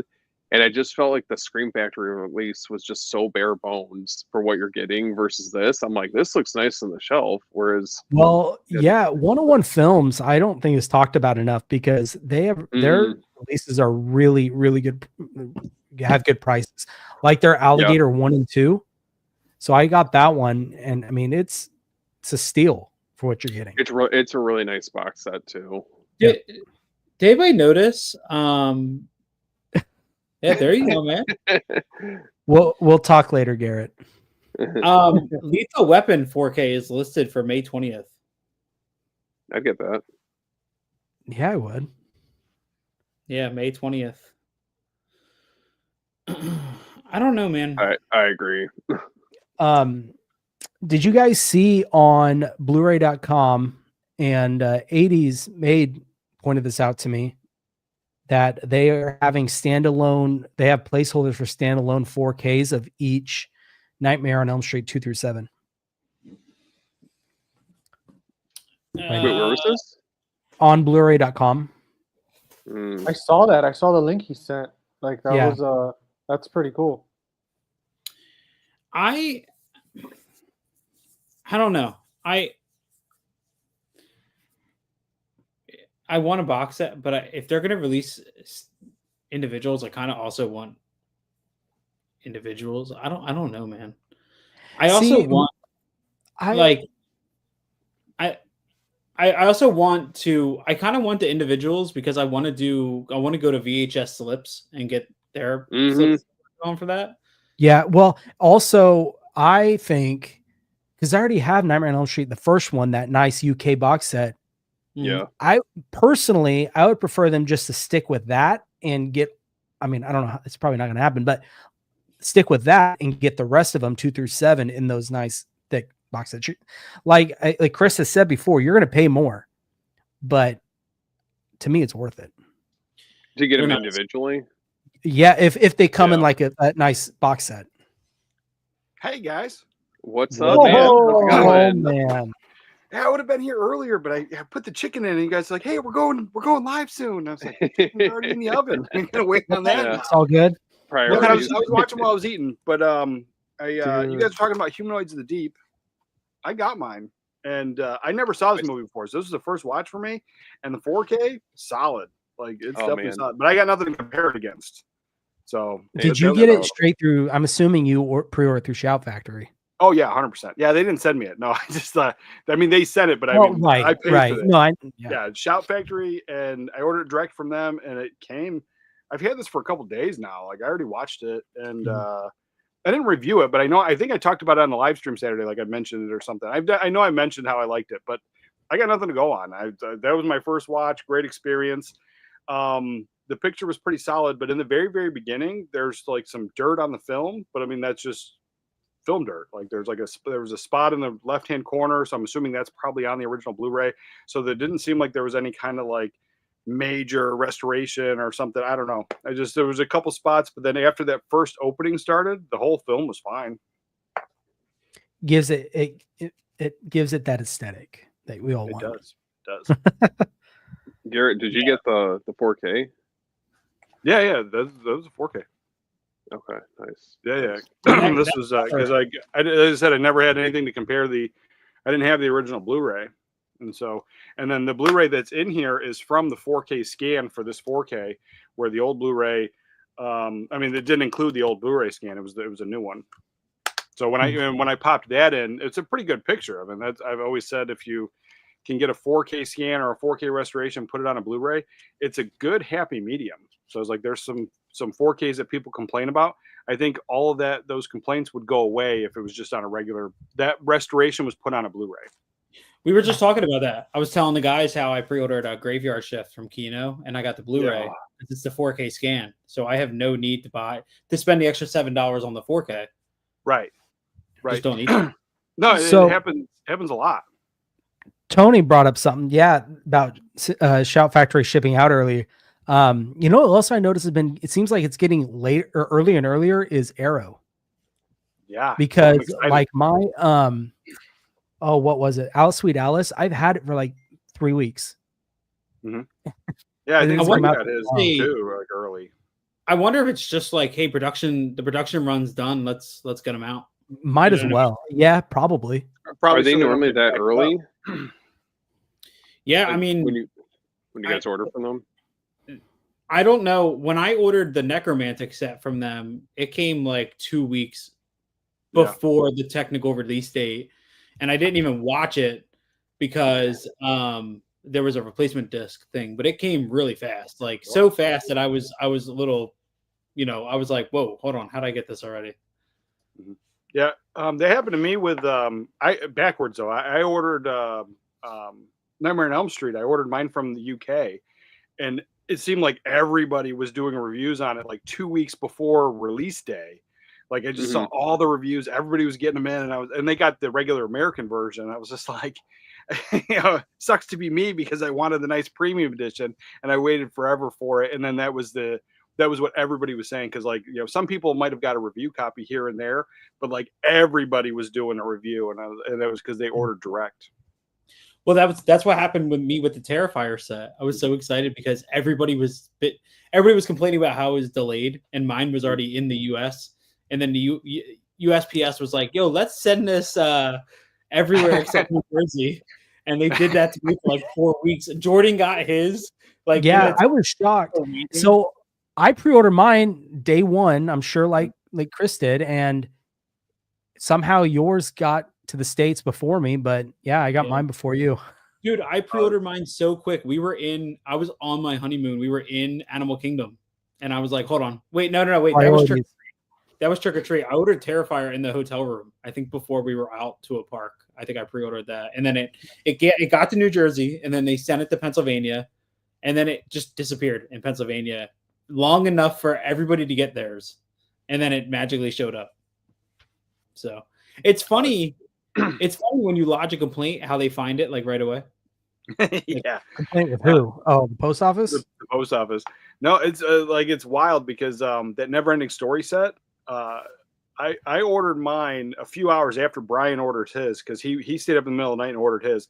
Ours shipped on the exact same day because he texted me a picture of his like shipping. I was like, yeah, mine just shipped too. Ours both landed in California the same day. I'm in Virginia. He's in Texas. I had mine in hand and his was still in California. Like they didn't even bother to send them. Like they landed the same day. They went through customs the same day or the same spot. And yeah, he got his like a few days after I had mine. Yeah, well, I told when Jordan bought Scanner Cop 1 and 2 off of me, I gave it to UPS. This was UPS. I gave it to UPS. And then the next day, the tracking still hadn't updated. They received it, and the UPS guy came in my store, and I'm like, hey man, what happened? I was like, I shipped a package yesterday, and he was like, everything's fucked up, dude. That was like his. That makes sense. Yeah. So I don't know, man. I know Umbrella, dude. I'm so stoked that we're finally like group ordering from Umbrella because it's gonna make life a lot easier. Is that creep still available, Jordan? Or yeah, yeah, I would definitely get it. It's 100%. I'm so glad I picked this up too. I mean, it looks so nice good. Box set. Yeah, I mean, it's awesome. I love this release, dude. That's a and I also got this one too, which was pretty cool. Damn. Oh, Last Stop in Yuma County. Yeah. Let's see. I'm trying to see. Did you guys see this release for Better Man coming to yes, coming to Paramount Presents? I saw the little, that's like thing somebody posted on social today. I saw it today. Yeah, it's I saw that. That's so weird. I don't know. I think that's just an odd choice. Yeah, I don't know. There's so many much better things they could have chosen. Just my opinion, but I was trying to see if anything was popping up on my feed because I thought I saw something earlier that I wanted to bring up, but I couldn't remember what it was. When do you guys think we'll get details on the Nightmare on Elm Street box set? Oh God, you think that's coming down the pipeline? It'll be a while. I think it'll be a while. July or August, probably. Because even with the first Nightmare on Elm Street last year, I mean, at least with Zavi, you were able to pre-order that months, and it was quite a while before we got anything for it. Dude, when I pre-ordered mine, there was no leak. Yeah, Diabolic posted like, "Hey, it's a limited edition steelbook," and it was a steelbook set, and I was like, "Yep, pre-order," and I was like, "I hope it looks good." Yeah, I did the same thing. Yeah, I waited till the art was finalized on that one, but no, it was this one is kind of frustrating me. Like I didn't mind that the last one, and maybe sometimes art's not available right away, but this one's kind of frustrating me because you had until today. Like that's what they posted up there. Is you had till today to order, or you were not going to get one. You're not guaranteed to get one. That was on Zavi's site, But then there's still that pre-order up for France with no information, and it's cheaper. So it's 165 euros. So it's way cheaper. But then like, and there's nothing on that one. So I honestly am expecting like a bunch of different sets from a bunch of different countries, different artwork, different solutions. I don't think that Steelbook only thing's there, or else I don't think they would have ever announced it this way early because it's coming out in December and giving you that FOMO sticker of better get it by this day or you're not going to get one, because then the other people are going to start announcing theirs, and then you weren't going to get that anyway because that seems to be the more expensive one. And a lot of people don't like Steelbook only. Now, if that's all they're getting, like I'm in, I want it, I'm going to get it, but it just seems a little shady. And like after that first, like we just got the first one just a few months ago, really. And then now we're getting all of them. And then like, if I wasn't a big collector, like, and I love the first one. So it's like, not a lot of people want that solution. They want, if they buy the first one, they want to buy the second one. Then they want to buy the third. They don't want to buy the first one and then have to buy a whole box set to get the rest. And then what are they going to do with the first one? And I don't care. Like I want to keep that, and that's what I would do anyway. But there's so many people that won't. Yeah, well, I think it's interesting too is that deadline is only on their UK site. If you go to their US site, they don't say that. You can still, well, as far as I know, you can pre-order it, but yeah, they didn't have that disclaimer of pre-order by the 10th. That was only on the UK site. Okay. So I don't know what's up with that. Because I was like, when I first pulled it up, when you guys shared it and I first pulled it up, I didn't notice any warning or anything. And then I did the live stream on Saturday and somebody mentioned it, and then I just went right there, and I didn't even think that I was maybe going to the UK versus the US site, and I saw it. So it's kind of frustrating, and it could be because like I said, the France version is going to be available, and it's much easier to order things from different countries when you're already over in Europe. It's probably a lot cheaper too. So I was like, maybe that's the reason. So I'm just a little frustrated.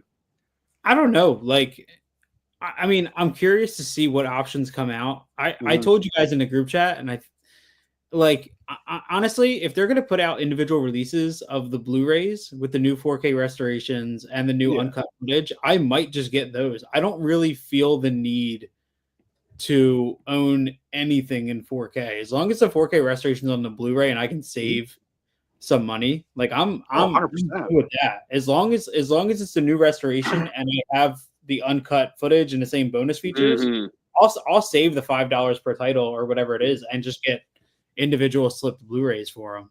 Oh, I agree too. I don't know if you saw my video, but when I was talking about, I showed off, like, I just have the DVDs. I have the first one in Blu-ray, and then I got the first one in 4K, and then I've just had that DVD box set, and I never got the Blu-ray box set because I didn't like the art, and I didn't like the fact that there was, 2 movies on one disc on a couple of them. They were all in that crappy case. And so just for that whole aesthetic thing about it, I just felt that whole release was crappy, so I skipped it completely. I've been watching my DVDs, and I'm perfectly fine with that. And if we never got a 4K on the rest, I would still be fine with my DVDs. Yeah. I don't know. I mean, it's really rare that it's incredibly rare that I ball out for a 4K and I'm like, man, I'm so happy I bought this 4K. Like unless it's like a new digital movie, like Nosferatu is going to look great either way. Yeah. I'm trying to think maybe things like, I remember like Thriller, or They Call Her One Eye when Vinegar. Yeah, that's a good one. That was a fantastic. But I never compared it directly to the Blu-ray to see like, oh, is it really that big of a? Well, and that's the conversation that keeps being had in the community, is because there was a big time jump from VHS to DVD, and then there was a decent time jump from DVD to Blu-ray, and then from Blu-ray to 4K, it doesn't seem like a big time jump, and it really isn't. And then there's so many things that still have never made it to Blu-ray, and we're getting 3 and 4 copies of the same 4K movie that's already been out, different version, different artwork, no special features, and the community's starting to get a little, I don't know if burn out, but there seems to be a lot of backlash. I'm seeing a lot of comments of, you know, and there's a lot of positive. There's definitely people like 4K bros. They're like all in 4K no matter what. But then there's quite a few of them. They're like, I'm skipping this release. I don't want it. How many more times do we need this? Like, and I keep hearing some of those negative things. And I don't try to, you know, absorb all that. Like, I've got my own opinions and everybody's got their own opinions. But it just seems like the community's kind of in that same mode of like, I don't need all this on 4K. But you know what? I would like to have some of these movies for the first time on Blu-ray. For sure. Yeah, well, like Panic Room. Mhm. I mean, like Panic Room. I'm not a steelbook collector, so Yeah. I automatically was out with just that. But like, I didn't need a 4K of Panic Room. Like, you could have just same. given me a Blu-ray slip. I would have bought Yeah, it. we never got the Blu-ray. That was the problem. So Mhm. like I had the DVD. As soon as they announced the 4K, I got rid of my DVD. Then I saw the steelbook art, and then I'm mad. I don't want it. I don't like the artwork, and you know I'm not a big steelbook guy anyway. That movie doesn't make my top 100 favorite films, so I have no reason to get that steelbook. And the fact that that's the only option is kind of frustrating. And there's I would two, agree. maybe three Blu-ray versions. Like they popped up on Blu-ray.com, but I think it's like for Spain or, you know, Czechoslovakia or something. It's like from some country that, you know, now you got to order from a different country to get a Blu-ray finally. And we're getting a steelbook only. And the artwork, I think, is very lackluster. You know, it's like I understand they pay artists to do this stuff, but I've made friends with comic book artists over the past couple of years. And so like I kind of get what goes into this. And as I'm looking at that, I'm like, that's a little lackluster. Yeah, I would agree. Yeah, I mean, I think depending on what genre you're in, like I imagine, you know, of the group here, like Steve and I are probably the biggest like giallo Italian Oh, by um, far. horror fans here. Like, I think I have Giallo-esque stuff. Like I don't Yeah. even think I have like the full-on Italian because the two I have are French anyway. yeah, dude, there's big like I'm okay with you know, taking something like Delirium and putting that on 4K. I'm down for that. It looks great. Like I'm sure it looks great. Things like, or even like Thriller, that's like one of my favorite releases from Vinegar Syndrome in a long time. Great. Like It's amazing. that jump to 4K, I'm okay with because I think they look great and they still, I mean, all the Argento stuff, dude. Suspiria is, in my opinion, one of the best 4Ks ever put out. Oh yeah, Like, Yeah, I won't that's disagree. Suspiria 4K. I'm okay with that jump, but like 100% honest, I Texas Chainsaw Massacre is my favorite movie of all time. That shit does not need a 4K. No, but I have the 4K and I like it. I have it. Yeah, did it need it? No. But in reality, though, that one too, I'd be happy with the VHS. I Yeah. still have the CRT. I know not everybody does, but I still have the CRT TV. I got VHS tapes, and so like that Yeah. quality, like for Texas Chainsaw, for me is perfect. You know, but I have the 4K because I love the film. You know, I'm in the same boat you are. I don't think everything needs a 4K in the fact that I'm going to buy everything, but I think everything should get a 4K in the restoration standpoint and the preservation standpoint, because I agree. it's not about me. It's about the next generation of filmmakers and movie lovers and that type of stuff. Like, so the longer it's preserved and the better they can do that, that's my mindset. So I think everything, even the crap, like the dollar store crap that nobody wants to buy, put it all on 4K. But I was like, I'm not buying it all. And that was a conversation I've had a couple times. I mean, I know with you guys, but I mean, I've even done videos on it where I've got a lot of VHS, a lot of DVDs, like I got a lot of Blu-rays.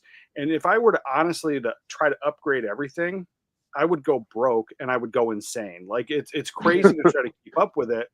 And then, like you said, like not everything needs an upgrade. And I went last year, and there was a lot of movies that I love. And so last year I was doing a lot of the upgrades where they were day one purchases. And then obviously I justify it because I'm like, oh, I'm on YouTube, I'll talk about it. And then like probably 1 out of the 30 I bought that month, I only talked about it, and it was very briefly.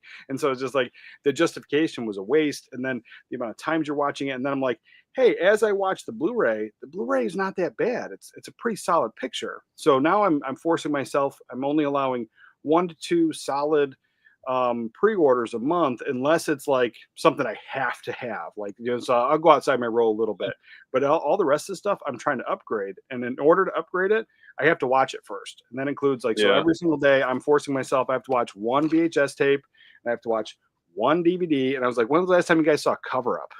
Like, that movie is so freaking old. And this is the only version. I think this is actually, I don't think it's ever got a DVD or Blu-ray, but like, yeah, Cover Up. Oh, Dolph Lundgren, Louis Gossett Jr. That's a wild one. But yeah, so it's like, so I'm trying to force myself to do that before I make that decision. Cause like I get caught up in the FOMO myself. Like, and so like, somebody will make a video, and I was like, I've got tons of the YouTubers I watch as well, and so I was like, not only am I trying to make videos, but I'm watching everybody else, and then when people get excited, like you guys all got super stoked about Rumpelstiltskin, and I passed on it. I passed on it for a lot of reasons. Like, so I want the movie, don't get me wrong, but I passed on it. Now I missed out on the big awesome box set. But then also at the same time, I screwed up my own budget. And so like I'm pretty much at my budget because I got a little excited and I bought some out of print, like overpriced stuff that I should not have bought. And so I was like, I chose not to get the Rumpelstiltskin set. But at the same time, I think that movie, I would be perfectly happy with having it on VHS because I have the Leprechaun movie on. I have the whole Blu-ray box set, so I've got all the movies on the Blu-ray set. But I have that first one on VHS, and in the past 4 years, that was my go-to to watch. Like once in a while, I'd watch all of them on Blu-ray. But every other time I was watching it was on VHS. And I think Rumpelstiltskin, I'd be in that same kind of boat where it's like, it's got the same vibe, the same aesthetic. And like, if I'm in the mood to watch Leprechaun, I'm like, oh, Rumpelstiltskin be great. And so I was like, even at the $45 price tag, it's not crazy. But now that they're out of print, like, or they're sold out already, like if I try to get one, it's going to be crazy expensive unless I can get a standard slipcover. But I think I would honestly be fine with a DVD or a VHS or one of those lower quality movies. Because I think it works with the aesthetic of the film. For sure. Dude, I have all the Radiance Jean Rollins movies. Like I have every release they've put out. I only buy the Blu-ray. I pre-order the Blu-ray. It's like $10 cheaper than the 4K. A lot of times I'm like, I get the same bonus features. I get the same restoration. I get the same packaging. It's just a Blu-ray disc instead of a 4K. And I'm 100% okay with that. Yeah, I got to start getting in some Radiance. But I did that same thing when Arrow had their sale. I picked up The Hills Have Eyes. Right now, I did pick up that one in 4K. Children of the Corn. So Children of the Corn was on sale. I think it was like $10 for the Blu-ray. But then it was like $22, or it was like basically double for the 4K. And I was like, I ain't seen the movie since the 90s. And so I was like, I didn't own it. And I was like, I'm just going to save a ton of money and get the $10 Blu-ray, call it a day. And it really was fine. It really was. It was $10. And I was like, and I ordered a bunch of stuff else, in that entire sale package. So I spent a bunch of money that day, but I felt really good because I had a $10 Blu-ray. And I think it's a hot take. Children of the Corn isn't even that good. I mean, no, it's not as no, it's not. No, and that's what I say. For $10, I was in. Like my entire life, like 27 years of collecting movies, I have never owned Children of the Corn until just a few months ago, or like whenever the sale was last month or something. So it's just like, no, it's not a great movie, but for $10, it's fun enough. I'm wondering, like, what else I have that came out on 4K that I didn't upgrade, like it's so funny I say that, yet I own Henry the Portrait of a Serial Killer on 4K. Yep, same. Sometimes I know I get caught up in the FOMO when everybody's talking about, like you guys are talking about Rumpelstiltskin, and I'm telling you, I knew I was at my budget, and I had already gone over the budget because I got that out of print stuff that I feel stupid. I really feel dumb for buying it, but I was like, it's movies that I wanted for a long time, so I was like, I kind of justified it. But I was like, I could have got the Rumpelstiltskin set, and then I didn't pre-order it initially, but then you guys were all talking about it, you're all showing it off, then everybody else, and then somebody else DM'd me about it, asking me if I got it. Then they were asking on the live stream I did on Saturday, and they're asking if I got it. And each single time I'm like, oh, I'll probably get it. And I was like, nah, I can't. And so then I spent like way more and got these out of print titles. And now, now you're doing that. And I'm like, ooh, Rumpelstiltskin. So yeah, I get it. Like the FOMO gets you, man, and the hype gets you. I don't think I've bought a movie though where I had that where I was like, oh, this kind of sucks. But I have had that where I did it to myself. Where I'm like, I have this movie and I buy the 4K and I hype myself up, and then I get it and I'm like, yeah, it wasn't a good quality jump. It's it's $50 down the drain of a movie that I have. And how many times have I watched it in the past 5 years that I own the Blu-ray? And so I've disappointed myself a few times. Yeah. That's why I love, go ahead, man. Oh no, I was just gonna say because I know you guys were talking about movies that didn't necessarily need to be on 4K, but had me thinking about like Cannibal Holocaust, and that always reminds me of it being in like on VHS, and it's like to see it obviously in prestige format on through like the 88 films release is cool, right? I think it's 88 films. It's one of those ones I never thought I'd see in such like high definition. Nor do I feel like it needs to be. this Right. this like the HD restoration on like this Grindhouse release looks incredible. I never, unless you're going to give me like a second slate treatment where I get a booklet and stuff, I'm never going to upgrade from this Oh, yeah. version. You know what I mean? I never will. And that's like I don't know. For example, like let's even like pieces like this here. Like I Oh, will it's a nice never, set. I will never. This is a 4K transfer on a Blu-ray. I'm perfectly fine. I will never have a reason to upgrade. The only reason I will is if you're going to give me some other additional, Yeah, I agree. I do the same. you know. But the I got this one. I got this one recently. This I just found out though is like crazy out of print. And the last one I saw when I was like checking if because I went to go talk about it and like see if there's any other Blu-rays. Last one I saw it was like $50 was like the cheapest one, and so I found this at the thrift store for $1 or $2. So I'm super stoked now. But this is a movie that it's newer and it came out in 2012 and like around that time because I was in the Navy at that time, and that's when I saw this, and that's also why I didn't own it until I just found it. But this movie, I don't need to upgrade it. Need for Speed.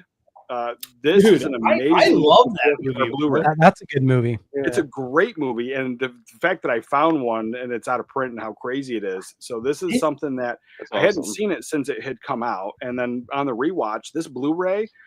If I didn't know any better, I would assume I was watching a 4K movie. The sound was amazing, and it doesn't even have the upgraded audio track. It just has a 7.1 audio track, no Atmos or no Dolby DTSX, and sound and picture quality. This is a reference quality Blu-ray, and if it ever came to 4K, even if it had like a nice premium package, I'm not upgrading. Like I don't see the point.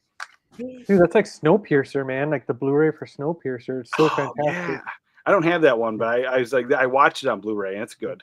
I had the So- Steelbox pre-ordered, and I decided to just cancel it Mhm. because So my thing, man, it's like, and I want to get your consensus on this because I saw Ken's video recently. I think it was like a day or two ago, and he was talking about like Blu-ray, and he was talking about how when he started collecting boutiques and stuff, he, in a way, kind of just started going away from like the traditional regular releases of Blu-ray.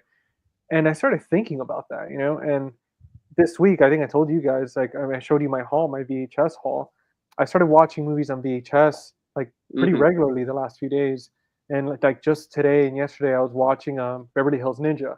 Mhm. And man, like it was one of those experiences where I realized I was like, with certain movies, like I don't need them on Blu-ray or 4K. I mean, even though it's amazing to have, like you said, Chris, to preserve them, but at the same time, it was just that nostalgic experience. Like I could watch Rumpelstiltskin. I mean, I love this, but like you said, like this on VHS, man, like it's such a different experience because some movies just belong in that era, in those Yeah. releases.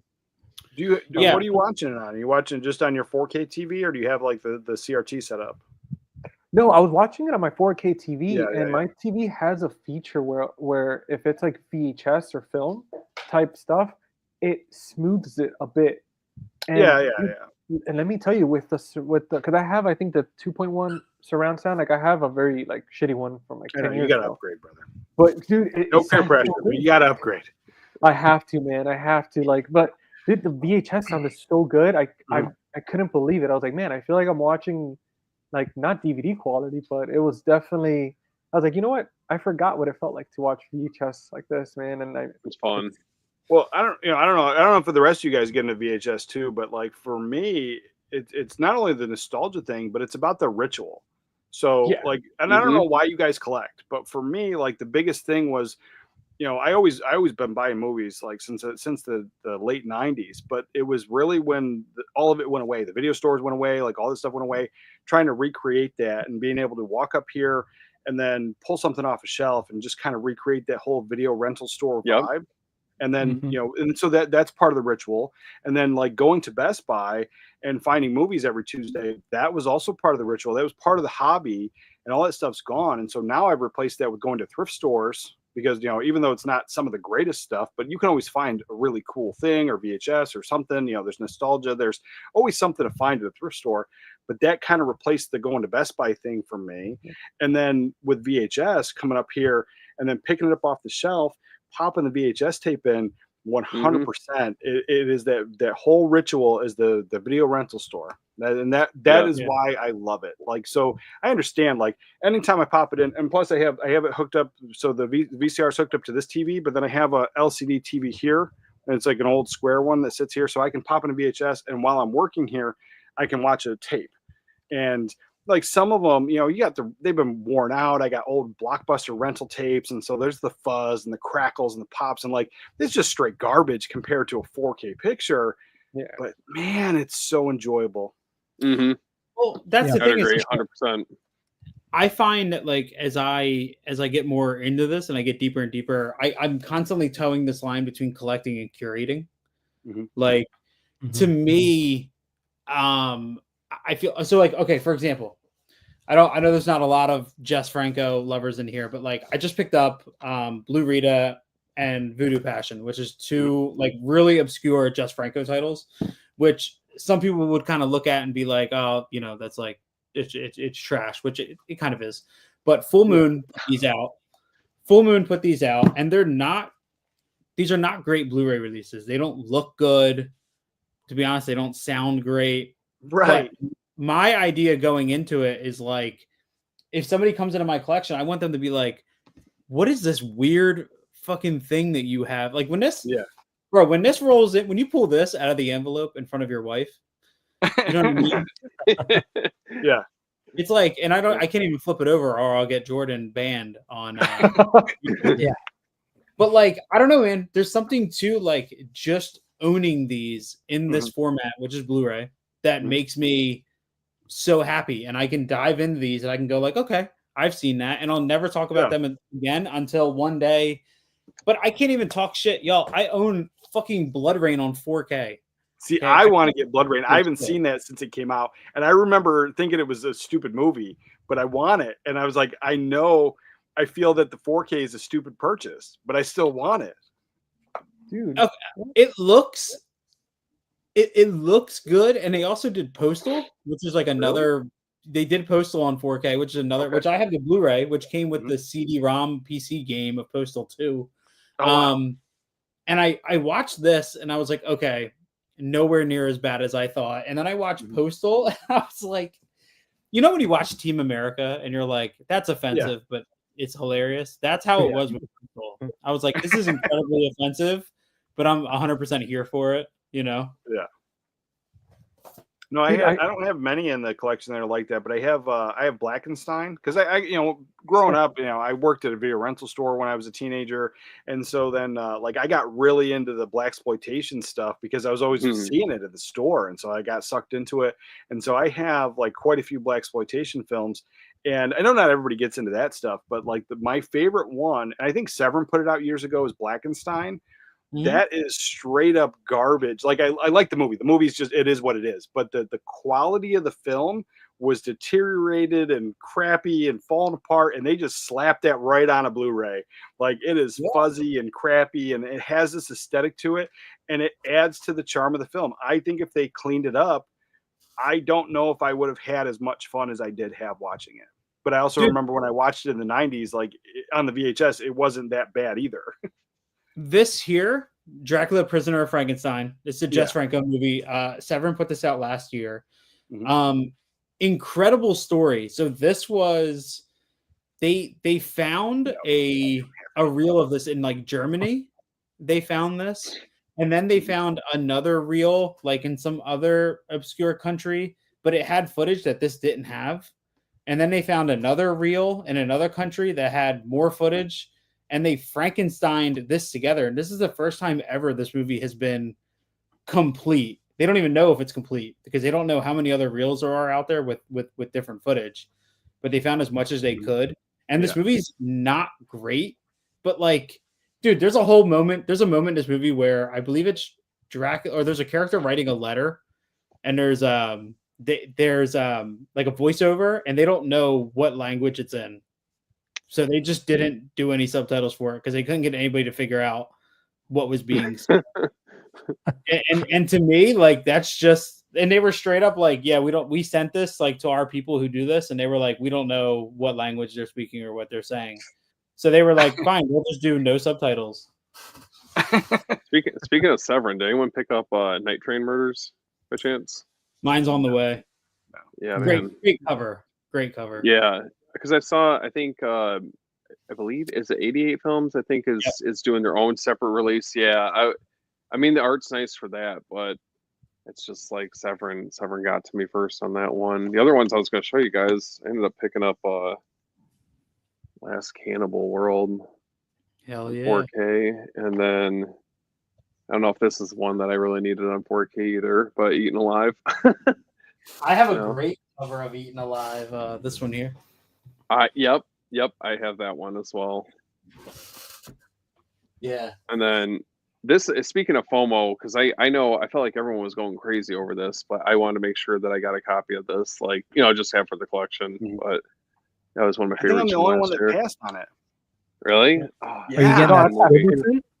Yeah, I was like, I honestly, I'm holding out. Like, it's one of those ones I don't need to revisit right away. And if I buy something, it doesn't always work out that way. But when I buy something, I try to watch it as soon as possible because I've gotten things where, like 3, 4, 5 months later, I finally get around to watching it, and then there was like a manufacturer defect, and I was like, now the thing doesn't work, and now I got to pay extra money for it.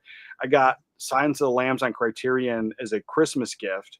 And then it was literally a year later before I got to watch it. And like in the third act, there was like some kind of encoding issue that was screwed up. And I was just like, and as I was watching, it was also in the middle of the night. So then I was pissed off that I couldn't finish watching the film. I couldn't go to Barnes and I couldn't get a new one. And it's just like, so I try to watch everything right away. And so it's one of the ones I don't need to watch again anytime soon because I liked it, but it's like, I don't think I need to watch it today. Yeah. But then I think that one's going to get a nice big chunky premium edition or other company. I don't think that's the end for that film. I think they're going to try to milk that for as much money as they can. And so for me, I'm just kind of waiting. If we never do, I will pick it up. But I think I think that's where I'm at with it. What about that umbrella? What? The Steelbook looks nice. Steelbook does look nice. It's fun. One thing that's cool is like I'm diving in right now to House of a Thousand Corpses for the podcast episode with Brian. And every time, like My Bloody Valentine, I came out of that episode with you, Steve, loving that movie more than I did going in. Same with Spider Labyrinth, because you watch it so many times and you do so much research, you really like come around to it. And House of a Thousand Corpses is funny because there's still like no 4K of any of the Rob Zombie stuff, especially his older stuff. The only one I did was 3 from Hell. It was the only one that got a 4K. You can get that for $7 now on Hamilton Book. That 4K. Dude, yeah, and that movie's garbage. The movie is. I know. That's like I was like, why? And one thing that's really cool is House of a Thousand Corpses to me has become a better movie. Because I've learned so much about the exploitation genre. So like what Rob Zombie used as his precursor, as his inspiration. But also a lot of people don't know that there is an extended cut of House of a Thousand Corpses originally. That's like 20 minutes longer. That's gone. They don't know where it's at. So the movie, House of a Thousand Corpses premiered at a festival. And I believe Mexico, it was 104 minutes long. And then theatrical was 84 minutes, and the only copy outside of the negative that existed of this cut was that somebody recorded the screening of it and leaked it online, and then now that's gone. And Zombie recently said in an interview, recently meaning last couple of years, said in an interview that like it's gone, basically. Like, he doesn't know if it'll ever come out. So really, that dude, it's and the footage is like.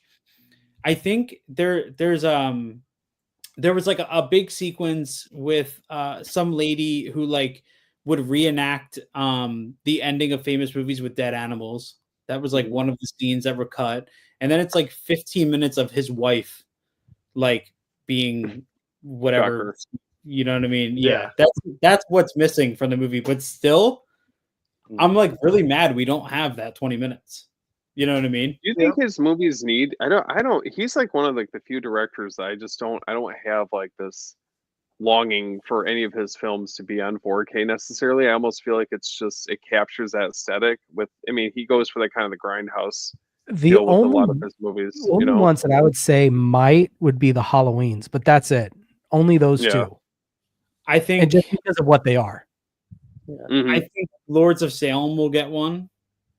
I think that'll get one. And then I think if any of them are, the Devil's Rejects would probably be the one that I would think. I thought that one already had a 4. I didn't even realize it didn't. Yeah, I don't think Devil's Rejects has a 4K. It might not. Yeah, I think it I is don't have just any of the zombie films, but I figured Devil's Rejects would have been one of the first. Yeah, you mean, dude? I wish we got a 4K of El Super Bisto. You know what I mean? So I don't know, man. His stuff is like he's an incredibly interesting director to dive into. I really wish they let him make his Broad Street Bullies movie. I think that would have been so cool if they had allowed him to do that. But Was he supposed to do the Chud too?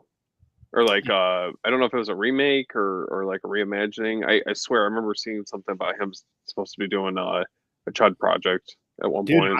I would love for him to do a Chud remake. Yeah, I didn't hear about that one. I kind of fell off a zombie after the Munsters movie. You didn't like the Monsters? No, I really didn't. Yeah, I like really did. I couldn't get into it, and I was like, I understand the homage, but I was like, I watch those old shows with my daughter all the time, so it's like not even that. I'm just so far removed from it. I couldn't get into it. I tried, but then after that, because at that time, like, anytime like something new, a new project comes up, a new movie comes up, something, even when it has a connection to the past like that, even if I'm like apprehensive about it, and you guys know, I was like, I'm not into Gremlins 3. Like I'm probably gonna go watch it. So like, but I get the excitement, like the directors and like people that were involved in those older projects and like some of the other things they do. So like as they're talking about Gremlins 3, like I'm diving more into Joe Dante and like I've got a bunch of his stuff, but diving more into his like filmography and like stuff that he's done. And it was the same thing. Like when that Monsters got released, like I was gonna start grabbing up all the zombie films and all that, and I watched it. I was like, I'm done. I'm good. I'm good. He's an interesting one. I mean, I think his movies have the best bonus features in the industry, especially like Halloween documentary, the Devil's Rejects documentary, which are twice the length of the movies. But another fun fact about House of a Thousand Corpses. So originally House of a Thousand Corpses came about because he was making a haunted house for Halloween Horror Nights. And that's how we got the idea. And that's why the ending of House of a Thousand Corpses feels like a haunted house a little bit. Like it's like that room to room thing. But he kind of took like a big shot with Universal and he ran out of money and couldn't do the ending he wanted. So the ending he made was really bad, like on purpose. And then when he went to screen the movie for Universal execs, they were like, man, this ending's really bad. Like, we're going to give you more money to make it better. And he was like, yeah, I completely agree. And then he took that and made, and then all the controversy with it getting shelved and all of that. But like and it's really hard too, because when I watched House of a Thousand Corpses the other day for the first time in like 10 years.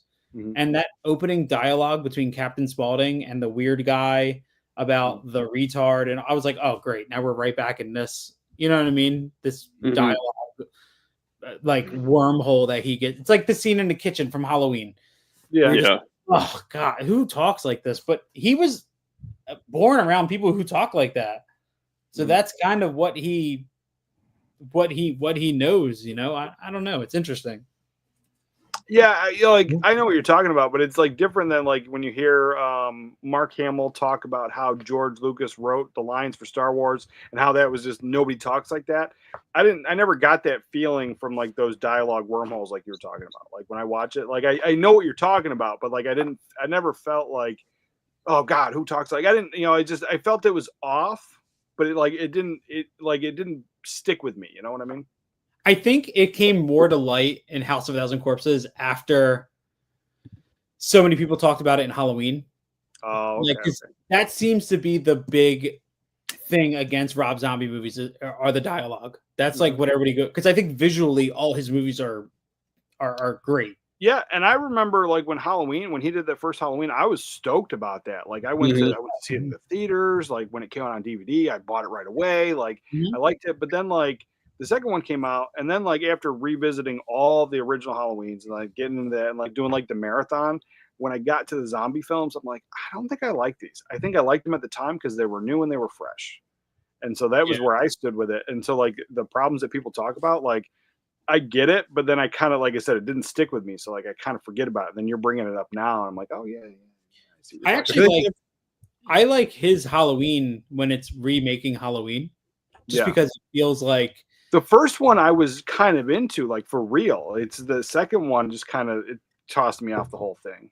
What do you guys think about the whole opening sequence though of his Halloween, of giving Michael his backstory and his going to see Dr. Loomis and give him a humanistic I aspect didn't of like his it. character?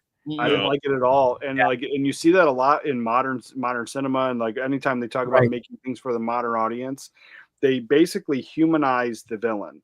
And it Mhm. happens every single time. And it's just a very odd thing where then as they humanize the villain, they either have this like crappy redemption arc, which then you sympathize with the villain. And then so anything that they do bad is not so bad. And then you kind of feel bad for them. But then you start looking at the hero as the shitty person because now you're sympathizing with the villain because of their redemption arc or where they came from or whatever. No, give me something that don't explain it away. Do not explain it away. Give me a shitty person to be a shitty person. Like you tell me Well- that that's all there is in the world. So give me those Yeah. characters. Don't write them away. I'm Yeah. tired of that, but I'm also tired of the reveals. Who is this person? You know, Yeah. I really enjoy you got the killers or the monster or keep the whatever mask it is. You never know who it is. Right. You won't know. And I think that to me, I miss those because you don't get those anymore. No, you don't. yeah. You I don't. get Well, nervous. I get nervous with like Terrifier 4. Isn't that supposed to be at least kind of exploring Art's origin? And that's Yeah, part of I think he's supposed to explain it.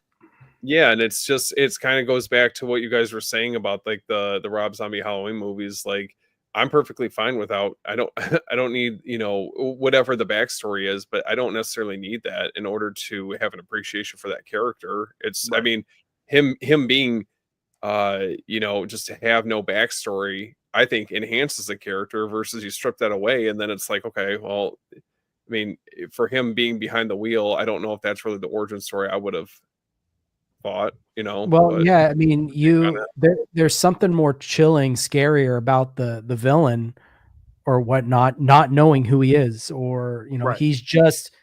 Well, I mean, take a look at Halloween. He's just the shape. He's not even Michael Myers. right. yeah, Yeah. No. I think It's that's like what makes me so excited for the monkey coming up. Mhm. Yeah. The marketing is so like the tagline of like people die and that's fucked up. Like that to me is, but it depends on what you come from, because if you watch, we're going to talk about it again. If you watch Giallos, the entire purpose of a Giallo is like in order to be a Giallo, there has to be multiple red herrings and every character needs to have motive.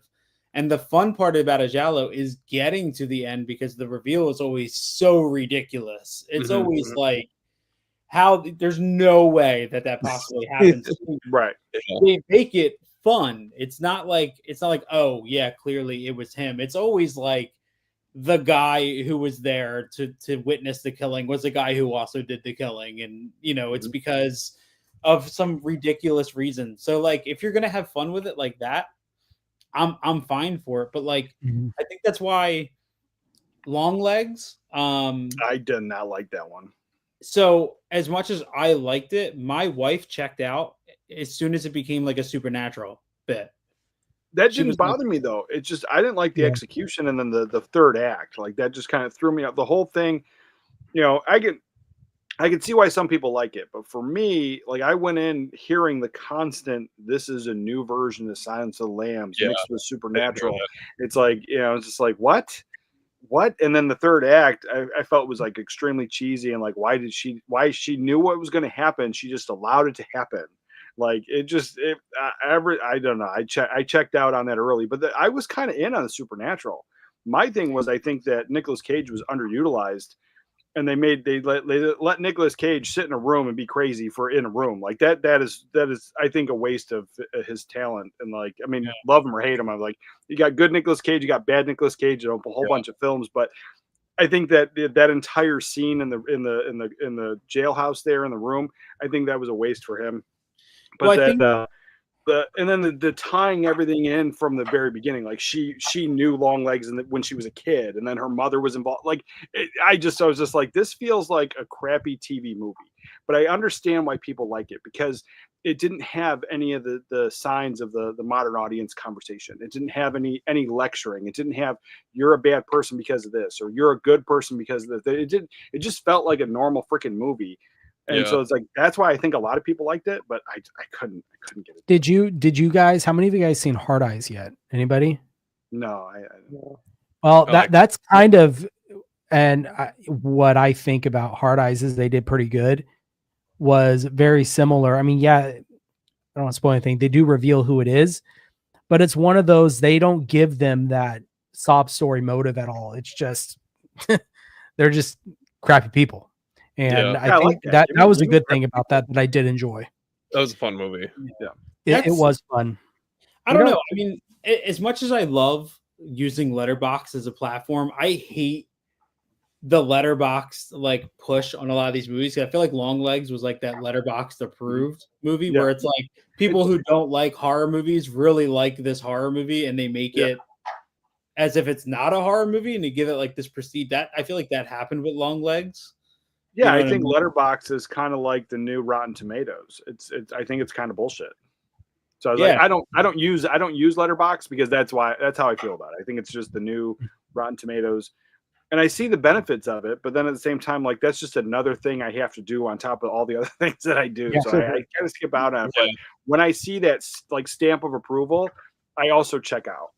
But the thing is too, like they do that shit where it's like it's like you know, going on TikTok or going on Instagram where it's like there should be no liked reviews. You know what I mean? Like because people say ridiculous things just to get the most liked review on Letterboxd. And a lot of times it's like The Substance. I don't know about you guys. All right, to me, The Substance is a straight up horror movie. It's there's this whole movement on like Letterboxd people who are like, oh, it's a prestige drama. I'm like, no, that's a straight up fucking horror movie. Well, like there's terrifying. Like I think you're right on the nose with that, but then you also have to like take into account like there are film snobs. And so, like, you know, that right there, the way it was marketed and everything originally, it did have that kind of, this is a movie for movie lovers and not your average person. Like, it kind of had that vibe already. And so maybe some of those Letterboxd reviews might be kind of their real thoughts or real opinions, even though it's nonsense. But it goes right back to Silence of the Lambs. Yeah. That the fact that the Academy changed Silence of the Lambs to a thriller in order to justify giving its award because they didn't want to give a horror movie the accolades. You know what I mean? So it's the same thing. Again, like you have these, in my opinion, straight up horror movies that come out that people will elevate to almost like a different genre in order to justify. So they're not in that category of I like a horror film. It's their own self-reflection. It's the same thing. So and I was like, I know some people disagree, but I think Jaws is a horror film. And some people say it's not. Some people say it's like an action thriller. And I was like, it's a giant freaking monster shark eating people, and it's a kid, and it's like you switch the shark out for Jason. He's doing the same thing. He's never ending. Stop. He's trying to kill everybody, and there's no stopping it. For no reason. It's the same. So it's a horror film to me. And so like even my wife who loves the film, every time I put it in the horror section, she always moves it back to the action thriller section. I'm just like, it's not. So it could be that same thing because my wife doesn't like horror movies and she loves Jaws. So I mean, like you said, like a horror film. That's just like with the awards, whatever award they just won, they put it in a musical. Yeah, they put it in like musical comedy, right? Yeah. Yep. They did. And it won. But yeah, they did that and just for that exact reason that you just mentioned.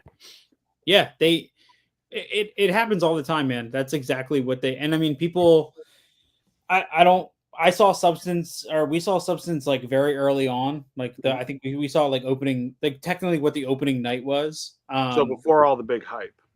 Well, there was like a little bit, like it was still low enough. It was still small enough that I didn't hear a lot of like community people talking about it yet. Yeah.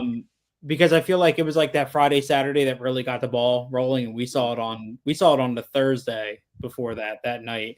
And And we got all the way through. I'm like, yeah, the movie's fucking terrifying. Like everything about that movie goes against like all the Academy stuff. I mean, it's a straight shunt to the face of everything you know. You know what I mean? It's really gross. It's grosser than most horror movies that come out anymore. It's extremely blatant about what it's trying to say, and it's bloodier than most horror movies that come out anymore. I was like, I don't see where people call this anything else besides a straight up horror. Why? Because it's 140 minutes long. It's not a horror movie. Like,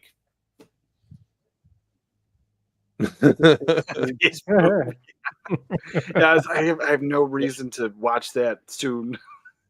Well, you know what? I got two controversial questions for you guys. So I want to circle back real quick on when we're talking about kind of like origin stories. So my first question is, do you guys feel that the Friday the 13th franchise, right? Grow up with it, love it, but I feel like from the very beginning to every single movie, I could never, like, I never felt bad or too bad for the people because I was like, you know, seeing Jason drown, you know, spoiler alert for whoever hasn't seen it, but like seeing Jason drown and his mom decapitated and stuff, it's one of those things where I've always felt kind of conflicted, where it's like, yeah, he's a bad guy, he's killing people, but like, you know, you guys were saying, he also was like literally drowned and bullied, and his mom was murdered. Yeah, Even but though it's like you subconsciously root for the bad guy there. That's the one where when Jason does the kills, you're cheering for it. You're excited. You root for the bad guy. You go to that movie to see Jason kill people. You're not going to that movie to see the final girl or see the end. Like, you don't. Although like 8 is my favorite, and I actually have her autograph there. So that is one of my all-time favorites, one of my prized possessions. But yeah, it's like you are rooting for Jason. You're not rooting for the final girl in those movies. Yeah. And then it is that little bit of that little bit of like information of he drowned, you know, because the campers weren't watching him and the mom got her head cut off. Yeah, that's why. But if you get this like crazier backstory, like if we got like a prequel Jason movie and you have this like the deep dive into like the whole back, I'm out. I am out. It's not even funny. Wasn't that the series? Wasn't that supposed to be kind of like, wasn't there supposed to be some origin explained in that? Or well, like Cropsy and the Burning, very simple backstory, very simple story. Even if you want to go with like Hatchet, you know what I mean, and Victor Crowley, like very simple.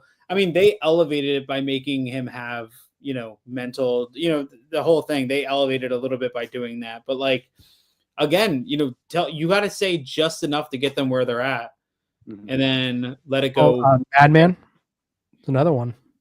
What was it? Madman. Oh yeah. Yep. Yeah. Like a campfire tale basically. Yep. Yeah, because I felt like the Friday the 13th remake that came out, I think it was back 2009 or something. Yeah. To me, like whenever I watch any of the Jason movies, like he was never scary to me.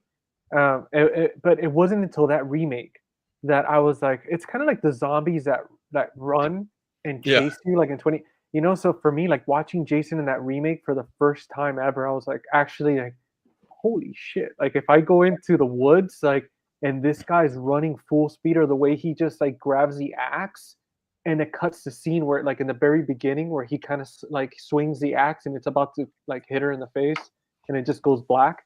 Like, dude, that's like some scary shit, man. The only thing, and I've had some backlash from people saying this, the only thing I'm not a fan is the whole idea of his underground tunnels that's how he gets around. Yeah, I'm not a fan. I prefer the supernatural thing. He can just literally walk and catch up to a person who's sprinting clear across the forest, and he can show up on the other side. Yeah. I appreciate that supernatural side of Jason, where in this remake, right, he has his, you know, his tunnels and everything that he has that he can run, go hide. He's got, you know, him sharpening with the stone, sharpening his tools and stuff like that. So it's the only thing that I'm like, I don't know, because you're almost humanizing him a little bit there. Yeah, that's my opinion on that one. But that took me out a little bit. But I never hated that one. But it's I don't know. To me, like a perfect job is like In a Violent Nature, when the scene where he gets the keys and he sits on the other side of the tree and you see him playing with the car. that to me never humanized what he did, but it brought just something different, you know what I mean, to it. Like the fact that because we know, I mean, if everybody hears, if you haven't seen In a Violent Nature, spoiler, they steal this necklace, which is sitting on his burial ground. That's the only reason he comes back, is to go get that. And there's a great moment when some of the kids at the cabin are fighting. They throw the keys. On the keys is like a little toy car, and he picks up the keys, goes and sits on the other side of the tree, and he sits there for like 2 minutes and just plays with the car. He's like playing with the wheels on his finger, and he's rolling it around until he finally gets mad and crushes it. But that to me, like, I don't know, it worked. Really, I didn't need that. But in that moment, I was like, man, like, okay, here's a good little way to tell who this is for a minute. And then he just went right back to doing his thing, and they never went back to it again, you know? Well, I just wonder what they're gonna do if you're doing a follow-up to that movie, because I felt like, you know, the approach that they had to the first movie was so unique in a way. You know, how can you are you going to replicate that for the sequel then, or are you going to be doing something different? Because I feel like if you just copy and paste the formula of what they used for the first one, I don't know if it would necessarily work for a sequel, you know. I don't you're talking about just him, the scenes of him walking in. Yeah, just and it's like, Yeah. don't get me wrong, it worked for the original, or for the first one. But I just don't know if you're going to be able to test the audience's patience again to do that same thing. It would have to be, I would think, like a little bit more condensed in that aspect. But well, I read some theories about, and who here hasn't seen In a Violent Nature? Just so okay. Do you guys mind if we spoil the end of this? No, because that one wasn't even on my radar. So I'll watch it either way. Oh, that's cool. Okay. like, it's not. Still a good movie. So at the end of the movie, the final girl, the last girl that's surviving, she leaves. She watches him absolutely obliterate her friend by just bashing his head in over and over and over and over and over again with an axe. Shit. And she leaves the necklace on the gas canister. They were going to lead him to the watchtower and then, I guess, light it on fire. But she leaves the necklace. And that's the only point in the entire movie where the POV changes. And then it starts following her. And it follows her as she's running through the woods. And then eventually she gets to the road. And then when she gets to the road, a car comes along and picks her up. And it's a middle-aged woman who tells her about the story about her husband and this disease that takes over animals, where animals will just kill and kill and kill. And I read this really interesting theory about how the POV change was to symbolize that he wasn't even real, and that they used the POV as just as like an unreliable narrator to tell the story. So technically, you can apply that to any murderous rampage, and you just create an unreliable narrator and make it cool looking, like in the case that they did with him. Yeah. And the idea was that she was actually the killer the entire time, and that's why the POV switches and follows her. And we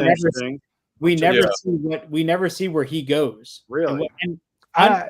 In an unreliable narrator situation, you can do whatever you want. And I'm not saying that I believe like that. Yeah, you can, like, High Tension. The twist in High Tension is unbelievable. Nope. You know what I mean? Don't. I'm not. I won't say okay. it. Okay. Thank you. I have it. I need to watch it. That's the kind of swing you can take. It's good.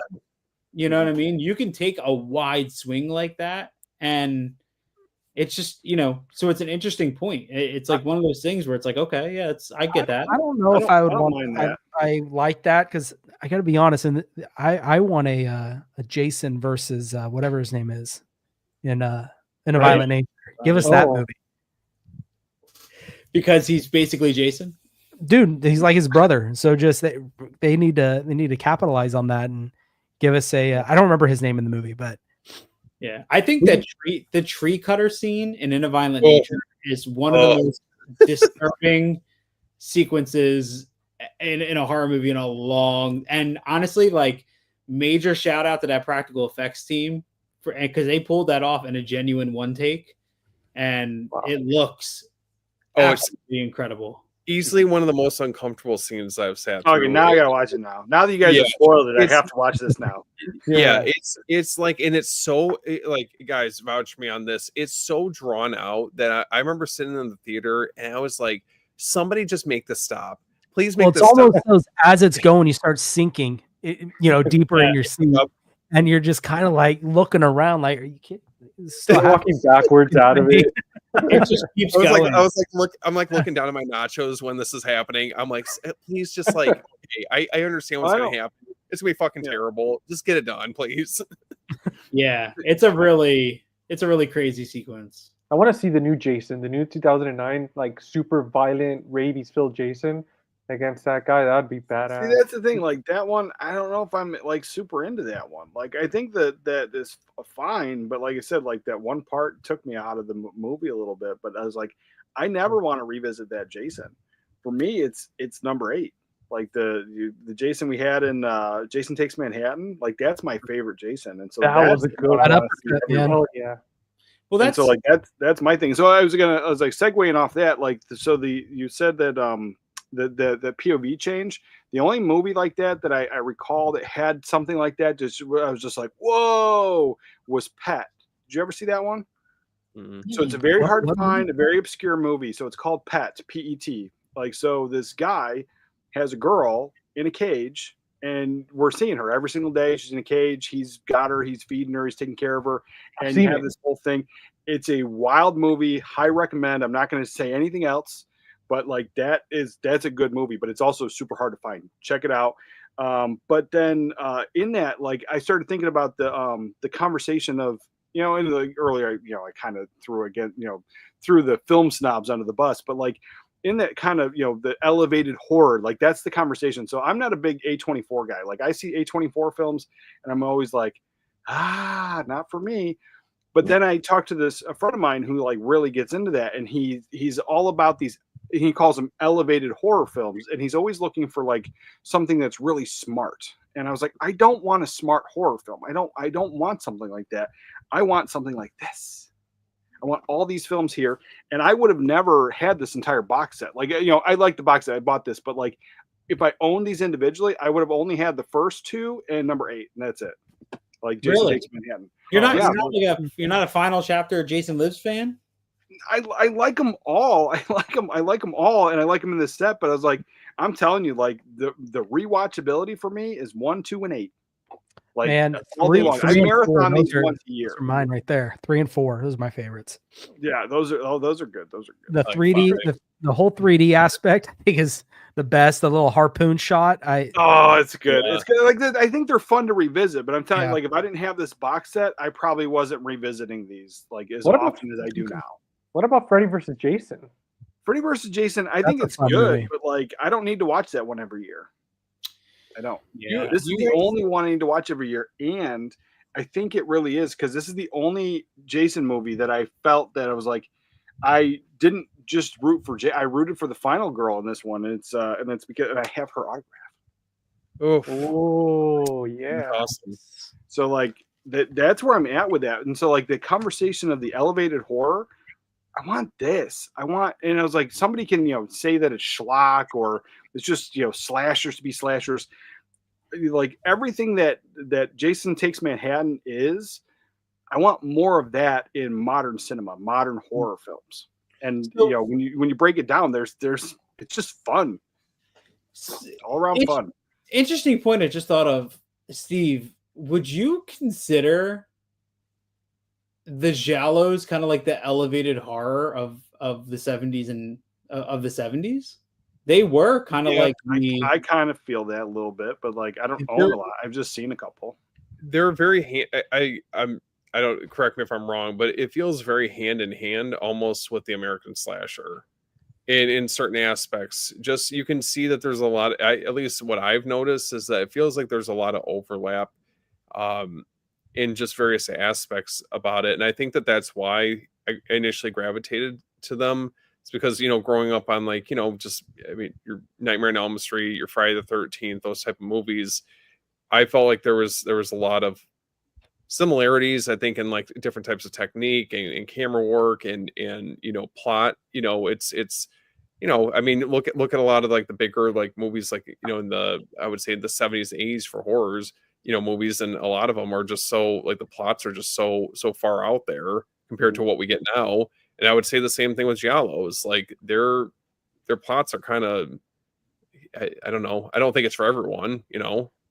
Well, I But mean, makes sense. I mean, giallos are arguably what inspired the American slasher we have now. Mhm. Well, you know what I Well, mean, the 70s and yeah. 80s. Yeah, it's really interesting because you have both bleed into each other. So Giallo, because for a long time, like Argento, Lamberto Bava, Lucio Fulci, they were sort of like shunned by the traditional Giallo community because they were bringing in the American influence, and then the America was kind of bringing in some of the Italian influence. So they were both kind of like bleeding into each other, and that's where you kind of have this interesting, like combination of Mhm.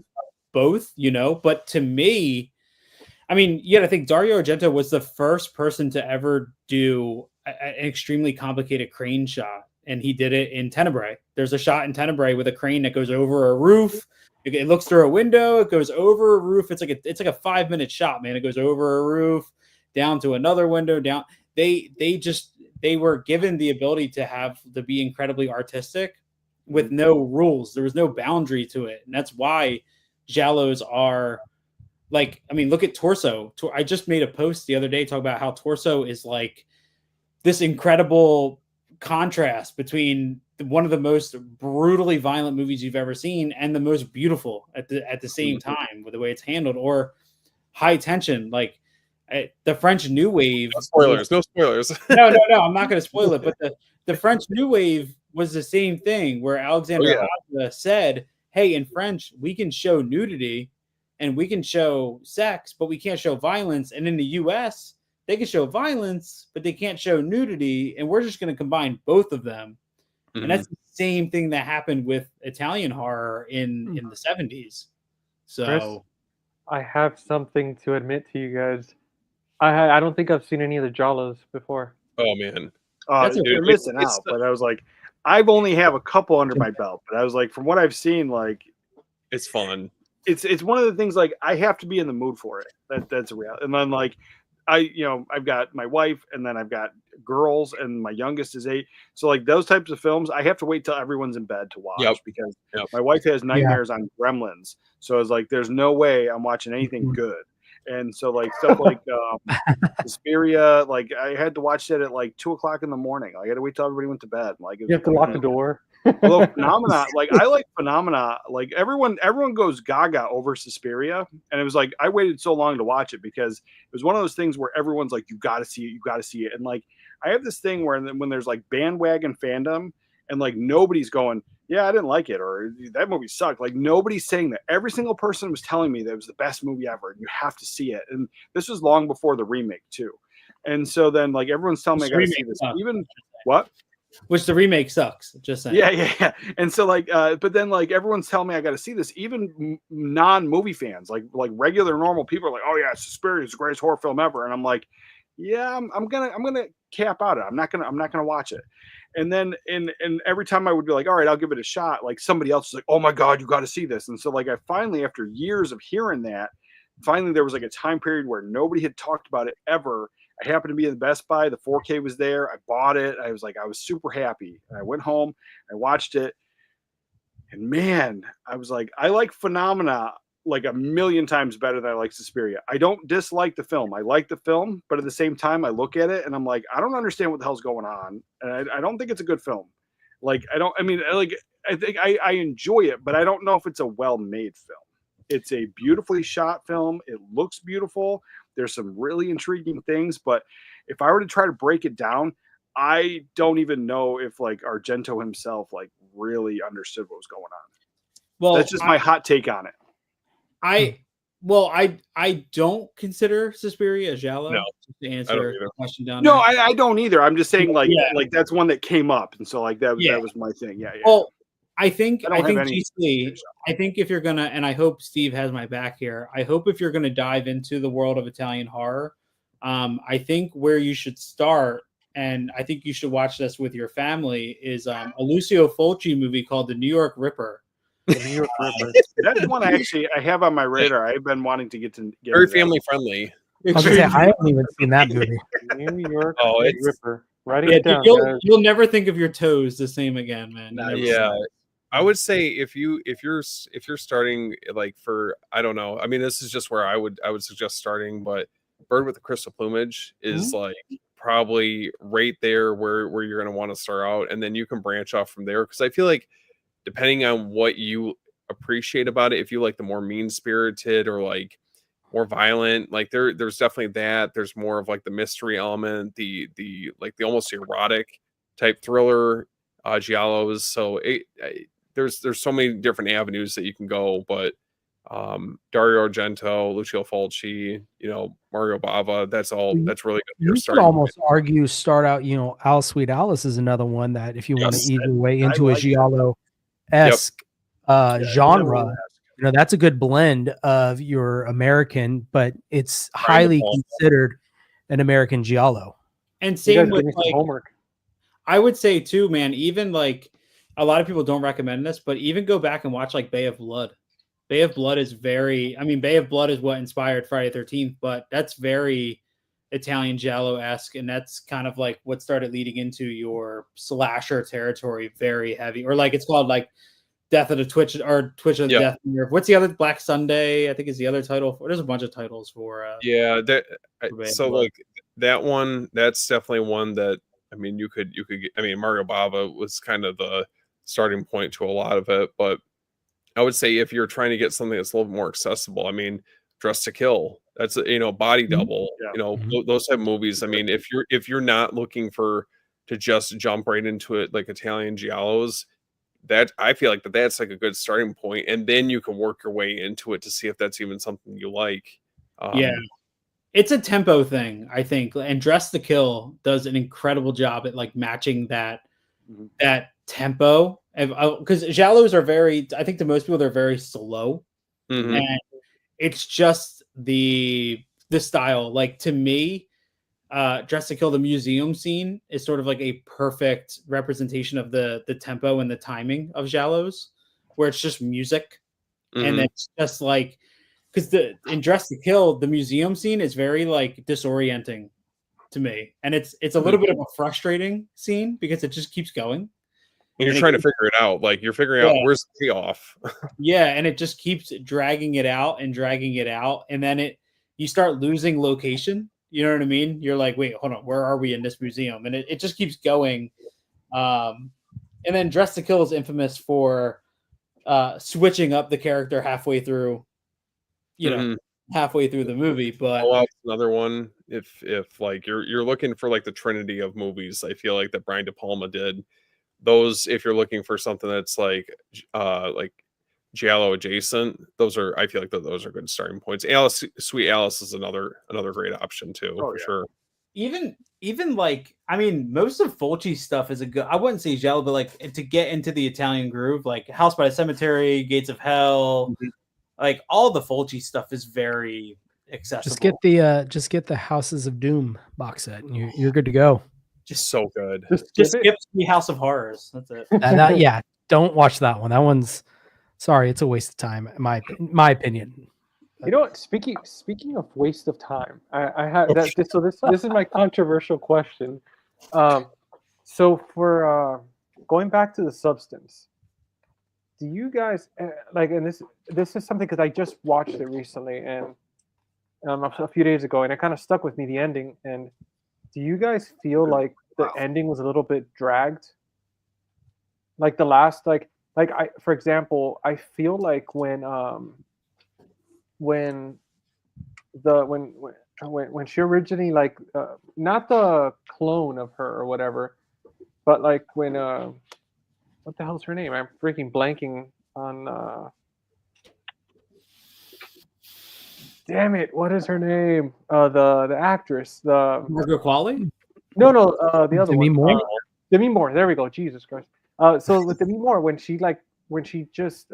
this girl beats the crap out of her in her living room, and she's just like laying there all bloody and stuff, and then she goes out to the show, and she starts kind of falling apart with the whole tooth coming out and stuff. Do you feel like she should have gone to like when she went back home to like to take the substance injection, and like, do you feel like she should have just died out there? Like she kind of crawled out, died with the other body in the living room, and that's it? Or do you feel like it was warranted to like extend it for her to go back and like all what discombobulated and kind of get booed and all I that? It just I goes off think the it's rails. just an aspect. What's that? I just felt like it went so it was a complete 180 from what I was expecting the ending, and Yeah. it just went off the rails. And I'm sitting there like my wife was with me when we were watching this, and I was like, I can't even explain to you what's going on right now. Like, let me just sit and take this all in because we'll figure this out later. But let me just appreciate just how batshit crazy this ending is for what Yeah. it is. And then It's it was exhausting. yeah. Well, it is, and it's kind of so the scene at the end when she's just the blob and she's crawling over to her star. Yeah. Even at that, I was like, I do agree with you that I was like, okay, come on, let's get going. Yeah. Let's move on. But I think it does a good job of they really make it to the point where she is so thick-headed and stubborn to the point where she is determined that she is going to be the most beautiful person out there and she will not be upstaged. That's kind of how I took it. Well, again, I think that movie plays in like an interesting space where it's not following the proper I don't think that movie follows like a proper 3-act structure. It definitely doesn't follow proper timing or pacing, and because I saw one person complaining about the pacing of The Substance, and I'm like, first of all, that movie is my heart rate was like 130 the entire time. You know what I mean? Like, but it just feels, I feel like the experience as a whole, the first time, it is so overwhelming because it's so like it's things like how the camera progressively gets less and less stable as the movie goes on, and all the scenes of her going to get her next injection. It's that. So the first shot, it's all very steady cam. She goes back, the shots get a little tighter.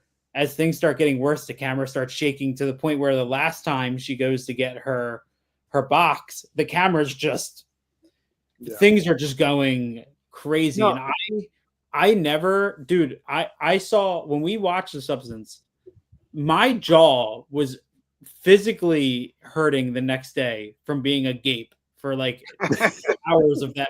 I was like, what the fuck is the whole entire time? And I loved it's one of the few times in like my like old movies I grew up watching, like I just kind of took up at face value. That's how the movie is. I enjoy it or I don't enjoy it. But in the past, I would say 15, maybe pushing closer to 20 years, but solid 15 years. Almost all the new films, like I would always have like if they change this or if they do that, and like I would kind of nitpick stuff, or I'd be like, yeah, that kind of sucked, but it could be better if this. Like it's been in a very recent time that I've been doing that. But with The Substance, like I was done, and I was just like, yeah, it's what we got, and I don't want to dwell on it. So it was like when I watch it again, maybe I'll have a different thought. Like that's what we got. Like I did not want to like. Maybe I didn't want to like sit there and think about it, but I was just like, it was an experience, and I don't want to revisit that experience for like a little while. And like, so maybe like the second or third viewing, that's where I might start going, hey, maybe the pacing was a little off, or maybe the ending should have been changed. But I was like, that's what we got. It kind of like, so for the first watch for me for The Substance kind of felt like my very first watch with Requiem for a Dream. Dude, you guys have seen that. It's the same thing. That is a like in your face, like you have to, like you're bombarded with a whole bunch of shit that especially if you didn't grow up in that kind of life or anywhere near that, like you're just like, what the hell's going on? And then from each person as you're developing that entire thing, and then by the end of it, the final scene, you're just like, what the fuck? And so then a few years later, you revisit Requiem for the Dream, and then you're like, why didn't I watch this early? Oh, I see why I haven't seen this in a while. And then you rewatch it, and then it's like, and then until like the third time I've seen it, that's where I'm like, I can really appreciate it and I can understand it from like an art. It was almost like a shock thing. And same thing with Substance. It reminded me of a mix of like that and Society. those Society is fun. Like I love Yeah. that one, and so like that's what somebody kind of tricked me at. So like the Substance, I was putting it off because that was another one. Like everyone's buzzing about it, everyone's talking Mhm. about it. Like I didn't hear anybody going, "Oh, it's a horrible film." So I was just like, I'm not going to see it. And I was putting it off, and then I finally kind of got guilted into it. Like everyone's, and then somebody also was like, "Man, if you like Society, you'll love this. It's not like as funny, but like." Yeah, you'll like it. And I was like, nothing about it's funny. Like, but Society, Yeah. I fucking love it. And like, Yeah, that is one Butthead. that I'll Yeah. rewatch that all the time. Like, Well- I love Society. All Same the with melting. Revenge. Like, Yeah. did you guys see her previous movie, Revenge? Yeah, it Or was like- good. Yeah. Revenge is really good, but that first time I saw it, I was definitely a little like I was like mixed on it because it's Mhm. so off kilter. Like Yeah. it doesn't it doesn't follow much of a structure. It's Right. really slow but it's purposeful. It's very odd. Like so she makes movies in that weird that weird space where it allows things to breathe and it doesn't feel right, and then it picks up and then it's 100 miles per hour and then it slows down. Mhm. And I think that's kind of she was just on I don't know if you guys follow or watch any of like the directors or actors roundtable Yeah. on YouTube. Mhm. But she was on with like Ridley Scott and Denis I didn't see that, Villeneuve. Yeah, and they asked her about like genre, and she was like, I don't. She said that she doesn't try to stick to a genre. She just goes with whatever the story, folds out to be. So if it starts as horror and it turns out it's this and that, that's just what she does. Mhm. But yeah, she just. I mean, I'm nervous for kind of like where she goes next Yeah. because I feel like they kind of reach this point and then you're like you just kind of hope it's kind of like the Ari Aster thing for me. Like Yeah. it's kind of like now he's doing a Western and that's coming out, and then it's the only person I feel like not on that trajectory is Robert Eggers because he's about to make his darkest movie after his Oh, biggest dude, Werewolf. movie. Cannot wait. So That's gonna be exciting. I have a question for you guys. So you guys were talking about the Friday the 13th movies, and I feel like yeah, we've had X amount of years between the 2009 one, but do you guys feel like too much time has passed now at this point to get another one? Or I just feel like there's just No. been so many complications, I feel like, over the last, X amount of years. So No, I mean, I don't- there's always, I think. Oh, go ahead. Go ahead. Especially with the resurgence of the slasher genre, Terrifier, right? That's this thing is. I mean, it beat out. What was the movie it beat out in theaters? It was they both opened. It did way better. I think with the popularity of Terrifier and like In a Violent Nature, I think Mhm. slashers like that. I think have a better chance now as coming back. Maybe people are a little bit more interested in Well, yeah. in that genre than they were say 10 years ago. No, of course. They Robert Englund was talking on that not too long ago. He's like they were trying to get him to come back, and he's done. He said he was done. Yeah. They're like who else is going to play Freddy? And like that's the thing. I was like, Freddy, I don't think could be anybody else than Robert Englund. Like that's just where I live and die. I'm not going to be on any new Freddy movie, but Jason, it's the shape, man. You put Mhm. anybody in that mask, and I was like, sometimes he's bigger, sometimes he's small. It's fine with me. Like I don't give a shit. Like, but I'd much rather get another Friday the 13th than Halloween for 100%. Like, Yeah. well, Halloween wouldn't Halloween- bother me though. Halloween wouldn't bother me. Jason wouldn't bother me. It's Freddy's the only one that bothered me because he's the only one that talks. So his personality comes out in then all those films. And so once you change it up, even if somebody can do a spot on impression, they not only have to now act like Freddy Krueger, but they have to act like Robert Englund. So they have to take on his mannerisms. And I point this out all the time, like when they do this type of stuff, because like you take like certain actors, like Brad Pitt, in most of his films, you'll find him eating. Like that's one of his trademarks. He's always munching on something in a slower scene. And Harrison Ford does the finger thing. He does the finger point in so many movies. And so like you had that whole thing with that Solo movie where they had the kid play like a younger version of Han Solo. He needed to like do the finger wag. He needed to act like Harrison Ford while pretending to be Han Solo. And it's the same thing. If you make anybody Freddy Krueger, there's no way I would be into it. I'm not going to be. I don't care. I think I would be out as soon as it started if this person did not literally embody Robert Englund. Yeah. So it's tricky. here's kind of like my controversial take. I do think Friday the 13th needs to die. I think it needs to stay exactly where it is. Oh, I agree. I just think they're going to keep going, but I'll still watch them. I think Terrifier gets credited a lot of times for like bringing back slashers, but that audience is not showing up to anything else. Right. You know what I mean? It's lightning in its own bottle, and the only thing it's benefiting is that franchise. And most Terrifier fans have never seen another horror movie in the vein of Terrifier. And they're not showing up to. They did not show up for any other horror movie that came out that year. They didn't. They're not. And it's good. I think it's good that Terrifier does what it does. I love those movies. I say keep making them. I think it's good for that. I don't think it's assisting the genre much at all, because now you're getting all of these people. It's become from the studio that brought you Terrifier has become from the studio that brought you Get Out. Yeah. Like none, they use that name, and they like the Silent Night Deadly Night remake that's coming out. They're from the creators of Terrifier. The only reason I'm slightly excited is because it's the first project from the director who did the Wrong Turn remake from however many years ago it was, and I'm just curious to see what he does. But it's really weird, man, because like I don't see how it's benefiting anything else besides just Terrifier. It's not.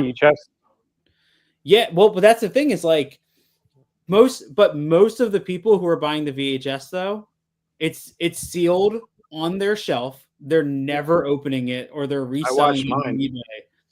Yeah, but that's it's rare though. It's rare. I was like, I know Brian watched his. I was like, I don't know too many people that bought that watched it. And when I got mine, I got Terrifier 2 on VHS. I didn't get the third one, but like I went to go get it. So Terrifier 2, like my Walmart kind of sucky, and nobody cares about movies or physical media where I live. So then like when that was out, like everyone was, I saw the videos, like everyone was like, oh my God, I'm looking for Terrifier. Everyone's going to Walmart looking for them. Brian even was like lucky to find some. I strolled into my Walmart and it was just full. It was just Terrifier VHS tapes. And I was just like, oh wow. And I got one and I watched it. I liked it. But now it's so popular, so big. Scalpers got that right away. They put that out, and before, like as soon as they put that out, all the VHS tapes are already gone. I didn't get one. They're already on eBay. And that, like you said, most of these people are going to buy it. It's going to stay in the cellophane. It's going to stay on their shelf. Yeah. And I was like, I watch it. It's really weird because I have like this love-hate, like when I'm out and about and I see somebody in a Terrifier t-shirt, most of the time my first thought is like not an authentic horror fan. That's it reminds me of like the Corn kids. So like they're just wearing the Corn t-shirt, but you don't listen to the music. You're just wearing the t-shirt. I don't think you have to like. I think you don't have to be a horror fan to support something like that. I don't think you have to be, but just that crowd is not showing up for other horror, and it's not spawning more unique horror. It's just spawning like more weird public domain ripoffs and more Terrifier movies.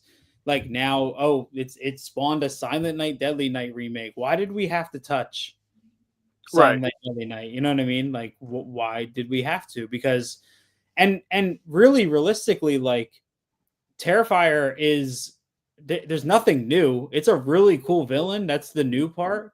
But it's the practical effects that are old. Practical effects are not new. You know what I mean? Everything they do in Terrifier is not new. You go back 30 years ago, they were doing that.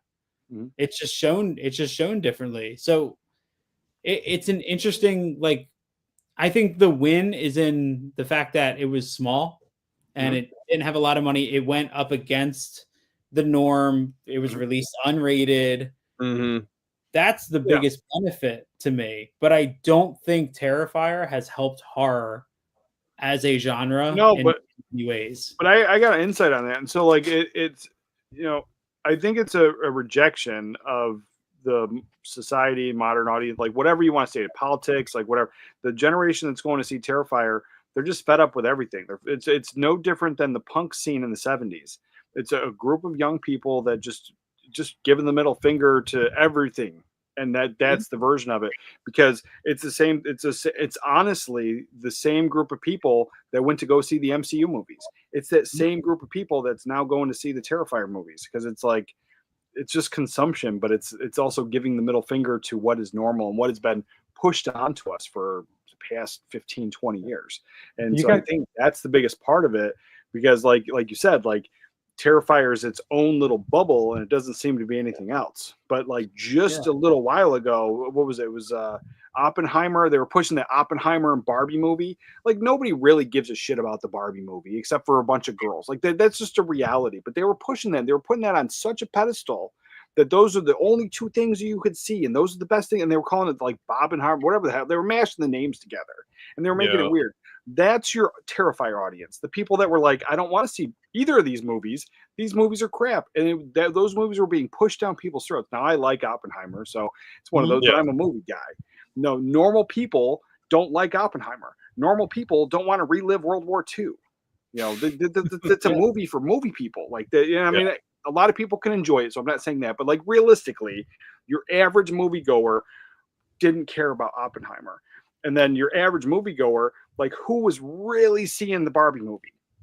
Well, so my other big, like, hot controversial take I've always had is I like the Scream franchise. I like the original Scream. Big fan. But for every person who shows their horror movie room and all they have is art stuff, that is what Ghostface is. Like, if there are people whose entire identity, their entire genre identity is in Scream. That's all they know. They love Scream. Yeah. They love, but they don't know anything else. They don't know anything else Wes Craven has ever touched. They don't know the significance that played in the 90s. They don't know what it's done. They just latch on and that's like the Terrifier fans. Well, like it's the merchandising. So it's the Ghostface mask was everywhere. My 8-year-old she was 7 at the time. So last Halloween, she went as Ghostface. She's never seen the movie. Never. Never. Cool. She went to the Halloween store. She picked out she dressed as Ghostface for Halloween, and she's never seen the movie ever. And so like it's just that generation. It's literally because it's everywhere. The merchandising. And I was like, as a 40-year-old, I'm older than just 40, but I'm in my 40s and I get suckered in by the merchandise. And so it's like some of that stuff's really cool, but like that's exactly what you said, the identity. That's their entire identity, or that's their movie people or their horror people, because they've just got nothing but Scream. It's the merchandise. And it's the same thing as like I got older daughters. They're in their 20s now. Like they were just a few years ago when they were in high school, they were talking about Playboy. And I'm like, one, they don't make that anymore. But I was like, what do you think? Your girls, like, what are you talking about? No, apparently it was like popular. Like, so somebody bought the Playboy name and the company and all that. And they sell t-shirts and sweatshirts, and they sell them in like the little teeny bopper stores for the teenage high schooler kids. So you got all these like high schooler kids wearing Playboy shirts and stuff. And I'm like, well, it's not really what it meant when I was a kid. So it's just like, it's the merchandise. They're buying the merchandise and then they have no idea what it represents. That's kind of like the whole Thrasher. Remember that when that brand came back and everyone was wearing that skate company Thrasher. Yeah, and I was like, people that didn't skate. Like where I grew up, there was no skate parks, and there was a few kids that did that stuff, but that brand was everywhere. It's like I don't want people to think that like I'm against. There needs to be a starting point for everybody. There was a starting. I have the same cliched story with The Exorcist. It's like scared the hell out of me. It kicked off everything. But it's funny because like every now and then I'm a huge music guy. Like I grew up very heavy in the New Jersey music scene and love music to death. And I watched. There's this. I don't know if anybody knows him, Jared Dimes on YouTube. He's really big in the same space, and he has a. Yeah, he has a running joke where like he'll go to hardcore shows and he'll ask people like, "Oh, name 3 songs of the band on your Yeah. T-shirt." And while I think it's funny, I'm also kind of like irritated when they don't know 3 songs from the band on their T-shirt. Yeah. I have a customer at my store who is like the cleanest cut white dude I've ever seen in my life. Came in with a Terrifier 2 T-shirt the other day. And Mhm. he's like, dude, I love these movies. And I'm like, that's cool, man. Like, you're a horror movie guy. He's like, no, I just really like these movies. And Like, it's, okay, it's like the new punk is all it really is. Yeah. yeah. And Yeah. same And with that could be someone's gateway, you know. I Yeah. mean, you know, hopefully, It could be. you It know, could be, but like my from what I've seen out in just my little bubble of where I live and everything, and the same kind of thing where it's just like it's almost like like we would call it like fake fans, or like when we were kids, like the term was posers, like that whole thing. It's these people, like I said, like it seems like it was the MCU crowd. And then after the MCU fell off, they needed to latch onto something else. And that's why I kind of associate to that punk scene, because it is like that rejection of the modernity and like everything else. But then you go through and you have conversation with them, and like you said, those guys couldn't name band songs. Like they're not movie people, but they're into this like thing because it's against society, it's against the norm, it's not appreciated by most people. And so it's something to latch onto, to be edgy, to be different. Well, if you're going to support indie horror, like everyone with Terrifier 2 was like, "Oh, we need to show up and support indie horror." It's like, well, ride that through. Like, keep doing it. Don't just show up. Yeah. The cool thing to do, like, keep Yeah. keep showing up for it. You know what I mean? Like, But then maybe you have I'm like not- that's great, and that's, I mean, for the gateway thing, like getting people into it, like that's really great. But then you have that mindset of like there's like there's the bandwagon fandoms, but like I grew up with this because my mother was like this, and so I kind of understand it. Is like there's the people that really only gravitate to whatever's popular, and then it does not matter whatever's popular. So like if the Barbie movie was the most popular thing, they were going to see that. They were going to go talk about that. Now it's Terrifier is the most popular thing. Like, so there are people that they don't care what it is. Like that's the Marvel stuff. Like after the Marvel movies, like the Marvel movies made so much money, but nothing Mhm. else did. At Yeah. that time when those movies were out, like people went in droves, and non-comic book fans, like men, women, like everything, like there's a whole new generation of kids that got to see this stuff for the first time. But then, like you said, where's all the support for the rest of this stuff? Where are the out of that Reading thing, comic that books. movement that MCU made? Where are the movie fans now? It's hard to top. It's hard to top that, man, too, because like you have these actors that set such a standard. Like for example, like we were talking about Robert Englund, right? I have this like theory of mine where I feel like Art the Clown is the Freddy Krueger for the new generation, just because like Yeah, I'd say we that. we're so used to like these like horror movies where it's like you get killed, you this and that, but like like do you guys remember back in the day where it's like you had Leprechaun, you had like Rumple and these type of movies, where there was comedy aspect of the killer, so you kind of like you liked the killer, but at the same time you felt bad for people, but then you're like, oh, this guy's hilarious. And I think that's one thing that people are latching onto as well, is like the personality of Art the Clown, because and I'll be honest with you guys, I've only seen the first one. I haven't seen the other two Terrifiers yet. But that's one thing that I noticed, that I mean, watching the first one, I was like, man, the acting is horrible. Like I'm watching it, I'm like, the acting sucks. Like this quality is like low budget.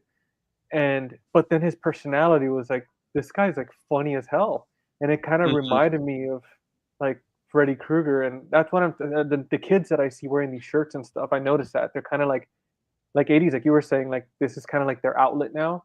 And then you also have the people that are just latching on to the trending. Like that's why I held off too from The Substance. Like I literally just watched it like this week, this last week, and I just held off because everybody was talking about it, and I felt kind of like like it's gonna get overhyped, because sometimes it happens a lot with a lot of these movies. They get overhyped and then you watch it and you're like, oh, it's good, but I mean, I didn't need it, or I didn't have to watch it right away. Well, it's like people who watch Terrifier and they're like, oh yeah, I like this because it's not a horror movie about trauma. When literally every character outside of Art the Yeah. Clown is just a trauma story. You know what I mean? Mhm. Yeah. I Well, was like, yeah, it's wild. Guys, we're closing in on 3 hours. Actually, we're past 3 Oh yeah, hours. I gotta bounce. So, 3 I hours. think we'll go ahead and wrap this up and had a lot of fun, guys. Oh yeah, no, it's great. That's a good Great. time, guys. Yeah. Dude, hell yeah. Talk to you boys in the group chat. All right. See you Later, everybody. guys. Later. Bye. How do we leave? You're still live, Jordan. Yep. We're going. Bye.